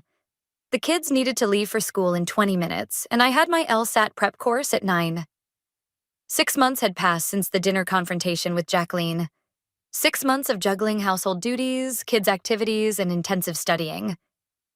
Dark circles had become my permanent accessories, but my practice test scores were steadily climbing. "This doesn't make sense," Lexis said, peering over my shoulder at my logic games practice. "How can you understand this stuff?" I smiled. "The same way you understand algebra. Practice and persistence." The doorbell rang unexpectedly. I opened it to find Jacqueline, immaculately dressed as always. "I thought I'd drive the children to school today," she announced, sweeping past me. "Give you more time for your studies." The way she said studies made it sound like a dirty word. That's not necessary, I started, but Kian was already bounding down the stairs. Cool. Grandma Jackie, can we stop for breakfast? Of course, darling. Anything you want. She shot me a triumphant look. Unlike some people, I have time for my grandchildren. I bit my tongue, remembering my therapist's advice about choosing my battles. Fine. Kids, have a good day. After they left, I threw myself into studying until it was time for my prep course. The local library had become my second home, and today I arrived to find an unexpected ally. Sandra, Moses, a retired judge who volunteered at the library, waved me over.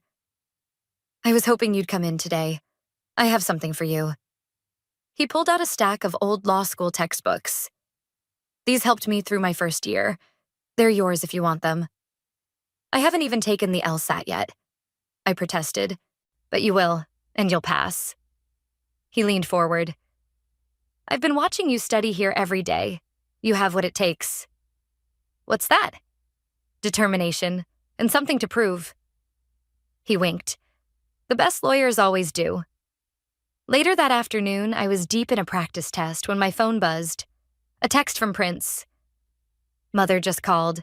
Says she's worried about the kids. Says they're being neglected. My hands shook as I typed back.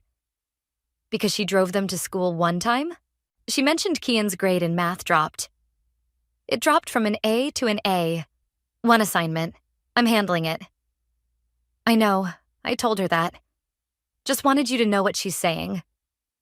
I was about to respond when another text came through, this time from an unknown number. It was a screenshot of a social media post. Jacqueline lamenting about modern mothers who prioritize their vanity projects over their children's well-being. Bianca called seconds later. Did you see what that witch posted? Just now. I tried to keep my voice steady. She's trying to get to me. Don't let her. How's the studying going? Good. Really good, actually. Moses gave me his old textbooks today. The retired judge? That's huge. Bianca paused. Hey, want some interesting info about your mother-in-law? What kind? My cousin works at the country club. Apparently, Jacqueline's been late with her membership dues. 3 months running. I sat up straighter. Really? Yep. Rumor has it she's having money troubles. Her investment guy made some bad calls.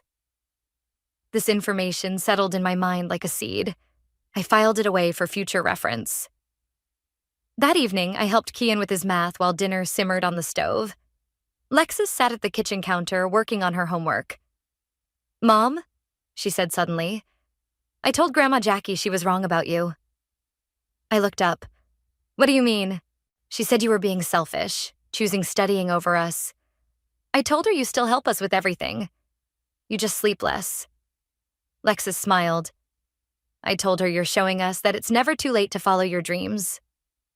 Tears pricked my eyes. Thank you, sweetheart. Also, Kian added, I told her you're way better at explaining math than she is. I laughed, pulling them both into a hug. I love you guys. Later, after the kids were in bed, I sat with my practice materials, energized despite the late hour. Jacqueline might be trying to tear me down, but she was only making me stronger. And if what Bianca said about her financial troubles was true, well, karma had a way of evening things out. I opened Moses's textbook and began to read, a small smile playing on my lips. The LSAT was in 3 weeks, and I was ready. Congratulations to our graduating class. The dean's voice boomed across the law school auditorium. 3 years of relentless work, sleepless nights, and proving everyone wrong had led to this moment. I spotted my family in the crowd. Prince beamed proudly, while Lexus and Kian held up a homemade banner. Way to go, Mom. Notably absent was Jacqueline, who developed a convenient migraine this morning. After the ceremony, Bianca rushed over, nearly tackling me with a hug. You did it, and with honors. Take that, Jacqueline. Speaking of the devil, Prince muttered, nodding toward the entrance. There stood Jacqueline, looking uncomfortable in last season's designer dress. Another sign of her continuing financial struggles. Sandra, she said stiffly, air kissing my cheek. I suppose congratulations are in order. How's your migraine? I asked sweetly. Before she could respond, Moses appeared. There's my star student. Ready for your first day at the firm next week? Jacqueline's eyes widened. You've already secured a position? Top firm in the city, Moses said proudly. I recommended her myself. I watched Jacqueline's face cycle through various emotions before settling on a tight smile. How fortunate. 1 week later, I walked into Harrison and Wilcox law firm, armed with a new briefcase and determination. Moses had pulled strings to get me in, but now I had to prove myself. You must be Sandra, a sharp voice said. I turned to find a younger woman in a power suit that probably cost more than my monthly mortgage payment. I'm Heidi. I'll be showing you around. Her tour felt more like an interrogation. So, you're Moses's pet project? Must be nice having connections. I earned my place here, I replied firmly, just like everyone else. She smirked. We'll see about that. The next few months were a blur of case files, court appearances, and office politics. Heidi seemed determined to see me fail, but I channeled my years of dealing with Jacqueline into handling her with grace. Your brief on the Martinez case is actually not terrible, Heidi admitted one late night, dropping a file on my desk. High praise indeed, I said dryly, not looking up from my computer. She hesitated. Look, I may have been a bit harsh initially. A bit? Fine, I was a total witch. But you've proven yourself. She sat on the edge of my desk. And I heard about how you handled the Thompson negotiation today. Pretty impressive. I finally looked up. Thanks, Heidi. Don't let it go to your head. But she was smiling as she left. Later that week, I was preparing for court when I overheard 2 paralegals gossiping in the break room. Did you hear about Mrs. Howard? Apparently, she's desperate for work. Her husband's investments tanked, and now she's applying everywhere. The same Mrs. Howard who used to host those fancy charity galas? The very same. Karma's a real piece of work, isn't it? I froze, coffee cup halfway to my lips. Jacqueline was job hunting? The woman who'd spent years looking down on working mothers? Sandra? Moses appeared in the doorway. Got a minute? In his office, he got straight to the point. The partners are impressed with your work. We're considering you for junior partner. I sat up straighter. Already? But I've only been here. And you've already brought in 3 major clients and won every case you've touched. He leaned forward. There's something else. We're expanding the firm, opening a new division. We want you to head it. Me? You'd have full autonomy over hiring. He slid a proposal across the desk. Think about it. That evening, I shared the news with Prince over dinner. Junior partner? Sandra, that's incredible. He hugged me tight. I'm so proud of you. There's more. I told him about the new division. I'd be building my own team. You should do it, Lexus chimed in. Show everyone what you can do. Speaking of everyone, Prince said carefully, Mother called today. She's looking for work. Asked if I knew of any openings. I stared at the proposal on our kitchen counter, an idea forming. Actually, I might know of something. Really? I nodded, a slow smile spreading across my face. Tell her to send her resume to Harrison and Wilcox. They're hiring administrative staff for a new division. You'd hire Mother? After everything? Let's just say I'm curious to see how she handles working for someone she underestimated. Prince looked concerned. Are you sure about this? I thought about all the times Jacqueline had belittled me, all the snide comments and condescending looks. Oh yes, I'm very sure. Tell her to send that resume in. Sometimes karma needs a little push in the right direction. Mrs. Howard is here for her interview, my assistant announced through the intercom. Send her to conference room B, I replied.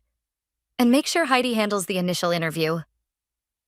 I watched through the one-way glass as Jacqueline entered, wearing a suit that had definitely seen better days. Her usual confident stride was replaced by something more hesitant. Mrs. Howard. Heidi greeted her professionally. Please have a seat. Thank you for seeing me, Jacqueline said, her voice lacking its usual imperious tone. I understand you're looking for administrative staff? Yes, for our new division. The director is quite particular about who we hire. Heidi glanced at Jacqueline's resume. I see you haven't worked in an office environment before. I've managed numerous charity events and professional experience, Heidi interrupted. Paid positions? Jacqueline shifted uncomfortably. No, but I'm a quick learner. Heidi made a note. The position requires computer proficiency. Are you familiar with modern office software? I use email? I had to suppress a laugh. How many times had Jacqueline mocked my menial skills with computers? We'll need references, Heidi continued. Professional ones. Would my country club membership committee? Former employers, Heidi cut in again. Though I understand you've had to give up your club membership recently? Jacqueline's face flushed. My financial situation is private. Not when you're seeking employment with us. We do thorough background checks, including credit histories. I watched Jacqueline's hands clench in her lap, a gesture I recognized from years of family dinners. I see, she said stiffly. Well, perhaps this isn't the right fit.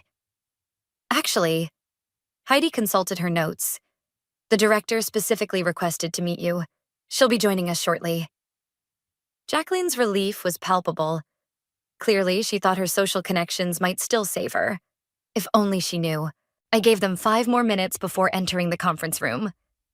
Jacqueline's back was to the door, but I saw her spine stiffen as my heels clicked across the floor.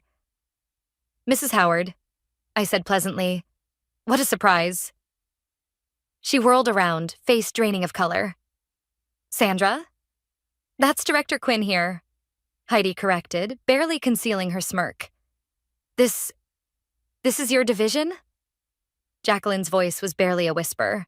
Newly appointed, I confirmed, taking a seat. Heidi, could you give us a moment? Once we were alone, I opened Jacqueline's file.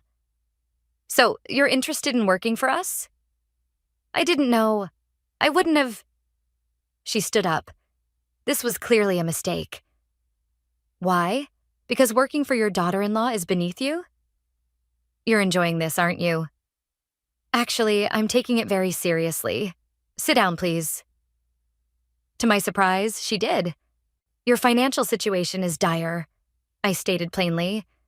Your investment advisor lost most of your savings. Your house is mortgaged to the hilt, and you need this job. How dare you? I dare because I'm in a position to help you.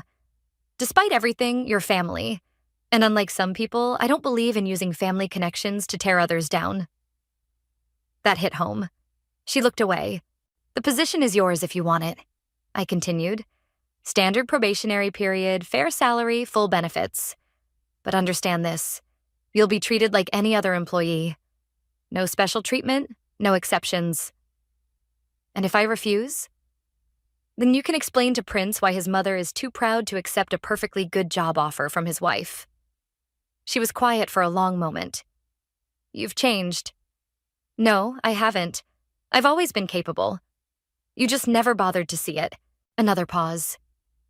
When would I start? Monday, 8 a.m. sharp. Heidi will be your direct supervisor. Heidi? But she's half my age. Welcome to the corporate world, Jacqueline. Age doesn't equal authority here. Capability does. She stood again, smoothing her skirt. Very well, I accept. Excellent. HR will email you the paperwork. I rose to leave, then turned back. Oh, and Jacqueline? The dress code here is business professional. Every day. I watched her face as she calculated the cost of a new work wardrobe she couldn't afford. I'm sure you'll figure it out, I added sweetly. After all, you're a quick learner. After she left, Heidi burst into my office. That was beautiful. Did you see her face when you walked in? Keep an eye on her, I said. Fair but firm. No special treatment, but no targeting either. You're nicer than I would be. No, I'm smarter. Success is the best revenge, Heidi. And having Jacqueline witness my success up close and personal? That's priceless. That evening, I told Prince about his mother's new job. How did she take it? About as well as you'd expect. I curled up next to him on the couch. But she accepted. Are you sure about this? I thought about Monday morning when Jacqueline would have to answer to me. Oh yes, I'm very sure. Sometimes the best lessons come from walking in someone else's shoes. You're late, Mrs. Howard, Heidi announced as Jacqueline rushed into the office at 8:15 a.m., 3 weeks into her employment. That's the third time this week. The traffic was terrible, and I had to take the bus because my car, everyone else manages to arrive on time. Heidi interrupted, including those who take public transportation. I watched the exchange from my office, noting how Jacqueline's shoulders tensed. She wasn't adjusting well to being on the receiving end of authority. These need to be filed by noon, Heidi continued, dropping a stack of folders on Jacqueline's desk. And Director Quinn needs the Thompson briefs proofread before the client meeting at 2. I haven't finished yesterday's filing yet, Jacqueline protested. Then I suggest you work through lunch. As Heidi walked away, I saw Jacqueline mutter something under her breath, the same way I used to when she'd make her little comments at family dinners. Sandra? Moses appeared in my doorway. Got a minute? Inside his office, he closed the door. How's your mother-in-law working out? She's struggling, I admitted. But she's trying. I overheard her being rather sharp with the junior associates yesterday. I know. Old habits die hard. Sandra? He leaned forward. I understand what you're doing, but don't let personal satisfaction cloud your professional judgment. I won't, I promised. Give her one more week. If she doesn't improve, I'll handle it. Later that afternoon, I passed by the break room and heard Jacqueline's voice. It's absolutely ridiculous, she was saying. That girl Heidi is barely out of law school, and she thinks she can order me around like some servant. That girl is your supervisor, another voice responded, Maria from accounting. And you're the one who applied for an entry-level position. Well, I never expected to be treated like regular staff. Maria's voice turned cold. Because you're Sandra's mother-in-law? Maybe that's exactly why you need to prove yourself more than anyone. I chose that moment to walk in. The room fell silent. Mrs. Howard, I said professionally, how are those Thompson briefs coming along? I'm working on them. Good. I need them on my desk by 1:30. I poured myself coffee and left, feeling their eyes on my back. Around 1 o'clock, Heidi came to my office. We have a situation. Your mother-in-law made Rebecca cry. Rebecca was our newest paralegal, fresh out of school and eager to learn. What happened? Rebecca asked for help finding a file, and Jacqueline told her she was too incompetent to work here and should go back to serving coffee. I closed my eyes briefly. Send them both to my office, separately. Rebecca first. Rebecca's eyes were still red when she came in. I'm sorry, Director Quinn. I didn't mean to cause trouble. You didn't. Tell me exactly what happened. After hearing both sides, I called Jacqueline back in. Close the door, I instructed. Sit down. Sandra, that girl was being completely... Director Quinn, I corrected, and stop talking. She blinked, unused to being spoken to this way. 3 weeks ago, you accepted a position here. With that position came certain expectations. Being professional, respectful, and cooperative were among them. You've failed on all counts. I'm not finished. You're late consistently. Your work is slow and often incomplete. You treat your colleagues with contempt. In short, you're displaying exactly the kind of behavior you use to criticize in others. This is because of our personal history.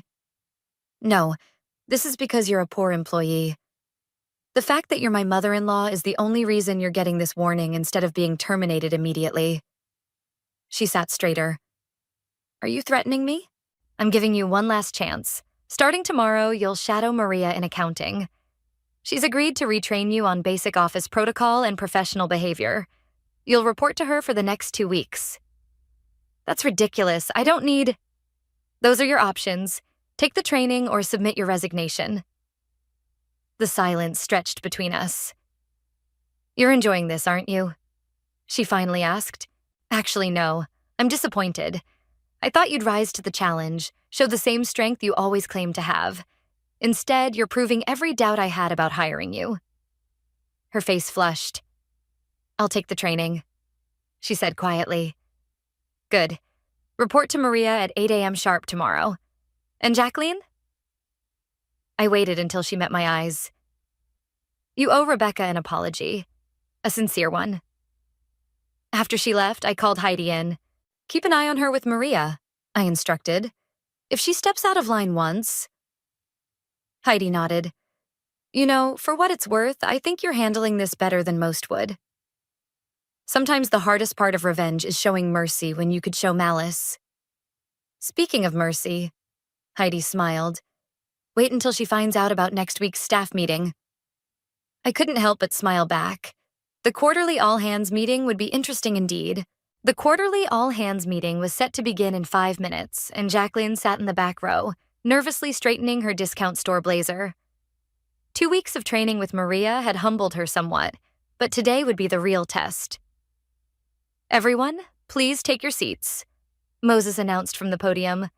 We have several important announcements today. I stood at the side of the conference room, watching as our entire staff filed in. Heidi caught my eye and winked. First, Moses continued, I'm pleased to announce that our new division, under Director Quinn's leadership, has exceeded all quarterly projections by 30%. Applause filled the room. I saw Jacqueline shift uncomfortably in her seat. And speaking of Director Quinn, Moses smiled, I'll let her take over from here. I walked to the podium, my heels clicking against the hardwood floor. Thank you, Moses. As many of you know, when I started here as a first-year associate, I had a lot to prove. Jacqueline's head snapped up. Some people thought I wouldn't make it, that I was too old to start a legal career, too domestic to succeed in corporate law. I paused, letting my eyes meet Jacqueline's. They were wrong. The room was silent now, everyone listening intently. Success isn't about where you come from or who believes in you. It's about believing in yourself and proving your worth through hard work. I opened my folder. Which brings me to today's announcements. Rebecca? Our young paralegal looked startled. Yes, Director Quinn? Your work on the Thompson case was exceptional. Starting next month, you're being promoted to junior case manager. Rebecca's eyes filled with tears as people around her offered congratulations. Jacqueline stared at her hands. Maria, I continued, your mentoring program has shown remarkable results. The board has approved your proposal for a company-wide training initiative with a corresponding raise and title change.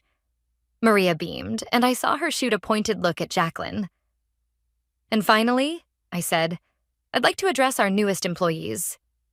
I pulled out another paper. Mrs. Howard? Jacqueline looked like she wanted to disappear into her chair. Your recent performance under Maria's guidance has shown significant improvement. While you still have much to learn, your willingness to adapt is noted. You'll be moving to the corporate compliance team, where your attention to detail will be an asset. Scattered applause followed. Jacqueline's face showed confusion, clearly unsure whether this was a promotion or a lateral move. Remember, I concluded, at Harrison and Wilcox, we believe in second chances, but we also believe in earning your place. Thank you all. As people began filing out, Jacqueline approached the podium. Director Quinn, may I have a word? In my office. Once inside, she didn't sit down. Why are you doing this? Doing what? Recognizing good work? Managing my division? No, this whole thing. Hiring me? Making me train under people half my age, and now this new position. Would you prefer I fired you? No, She deflated slightly. I don't understand why you're helping me. Sit down, Jacqueline. She sat. Do you remember what you said when I announced I was going to law school? That I should know my limitations? She nodded slowly. Well, I did know my limitations. I also knew they were temporary. Every obstacle can be overcome with enough determination. I leaned forward, including pride. Is that what this is about? Making me humble?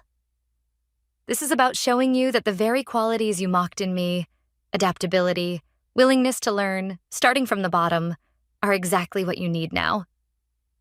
Tears appeared in her eyes. I was wrong about you. I know. And I'm sorry. I know that too. I handed her a tissue. Your new position starts Monday. Don't be late. She stood to leave, then paused. The children, my grandchildren, they're proud of you, aren't they? Yes. And they can be proud of you too if you let them see what grace looks like in the face of adversity. After she left, Heidi burst in. That was amazing. Did you see her face during your speech? It wasn't about her face, I said. It was about her understanding. Still, it must feel good. I thought about it. You know what feels better? Knowing my kids are seeing that success doesn't mean crushing others. It means lifting yourself up, and sometimes, if you're strong enough, lifting up those who tried to hold you down. You're too nice. Heidi laughed. No, I smiled. I'm just finally powerful enough to be kind. That evening, I received a text from Jacqueline. Thank you for the second chance. Dinner on Sunday? I showed it to Prince. What do you think? He wrapped his arms around me. I think you've won more than just professional success. I texted back. Sunday works, I'll cook. Sometimes the sweetest victory isn't in defeating your enemies, but in transforming them into allies. Mom, can you help me with my law school application essay? Lexus asked, spreading papers across my home office desk. I looked up from the case files I was reviewing.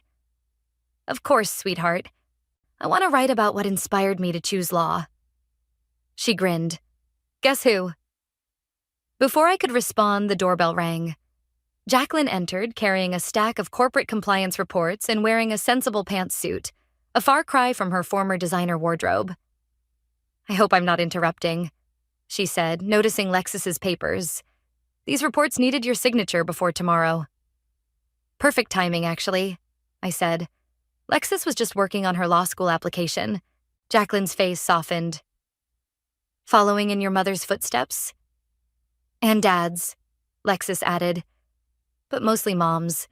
She showed me that it's never too late to chase your dreams. She showed us all that. Jacqueline said quietly, setting down the reports. Mind if I take a look at your essay? I watched as my daughter and mother-in-law bent over the application together. Jacqueline pointing out phrases that could be stronger. Lexus eagerly taking notes. The scene would have been unimaginable a year ago. Sandra? Heidi's voice came through my phone. The Thompson merger just hit a snag. We need you at the office. I'll be there in 20. I gathered my things. Jacqueline, can you help Lexus finish the essay? I trust your judgment. The look of surprise and gratitude on her face was worth every bitter moment of the past. At the office, I found Heidi pacing. The other side's trying to back out. They claim we misrepresented the terms. Get me Moses and the merger documents, I said, slipping into director mode. And call their lawyer. What's his name? Actually, Heidi smiled. It's their new lawyer, someone you know. The conference room door opened, and there stood my husband, Prince. Counselor, I said professionally, fighting a smile. Director Quinn, he replied, equally formal. Shall we discuss the merger? 3 hours of intense negotiation later, we reached a compromise that satisfied both parties. As we packed up our files, Prince caught my hand. Remember our first case against each other in court? He asked. When I destroyed your argument and won? I grinned. When you showed me just how far you'd come. He corrected. I've never been more proud or more attracted to you. Save it for home, lovebirds, Heidi called from the doorway. Sandra, your mother-in-law's looking for you. I found Jacqueline in my office, still holding Lexus's essay. We finished it, she said. It's good. Really good. Thank you for helping her. Sandra. She took a deep breath. I need to say something. Properly this time. I sat down, gesturing for her to continue. I was wrong about you. Not just about your capabilities, but about everything. I was so caught up in my own importance that I couldn't see the strength in others, especially in you. Jacqueline, please let me finish. Working here, under you, it's been humbling, but it's also been enlightening. You could have crushed me. Instead, you taught me. You gave me dignity when I had none left. Everyone deserves a chance to reinvent themselves, I said. You did more than reinvent yourself. You became someone better while staying true to who you are. I admire that. The words hung in the air between us, healing old wounds. Want to know something funny? I asked. All those years I spent trying to prove you wrong, and in the end, the biggest victory wasn't proving anything. It was finding peace with who I am. And showing an old woman she still had a lot to learn, she added with a small smile. My phone buzzed, a text from Kian. Maid honor roll. Grandma Jackie's been helping me study after work. I showed Jacqueline the message. Her eyes welled up. They don't call me Grandma Jackie anymore, she said. Now it's just Grandma. Feels more real somehow. Real is good, I agreed. Real is what we build on. Prince appeared in the doorway. Ready to head home? Lexus texted. She's making dinner. Heaven help us, Jacqueline laughed. Remember when she tried to make coq au vin? Like mother, like daughter, I said, remembering my own early cooking disasters. As we walked to the parking lot together, director, lawyer, and corporate compliance officer, daughter-in-law, husband and mother-in-law, family, I realized something profound. Success isn't just about proving others wrong.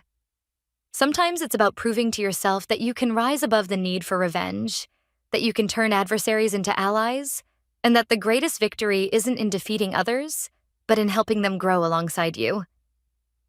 Race you home? Prince suggested. Winner gets to critique Lexus's cooking, Jacqueline offered. I laughed, feeling lighter than I had in years. Game on.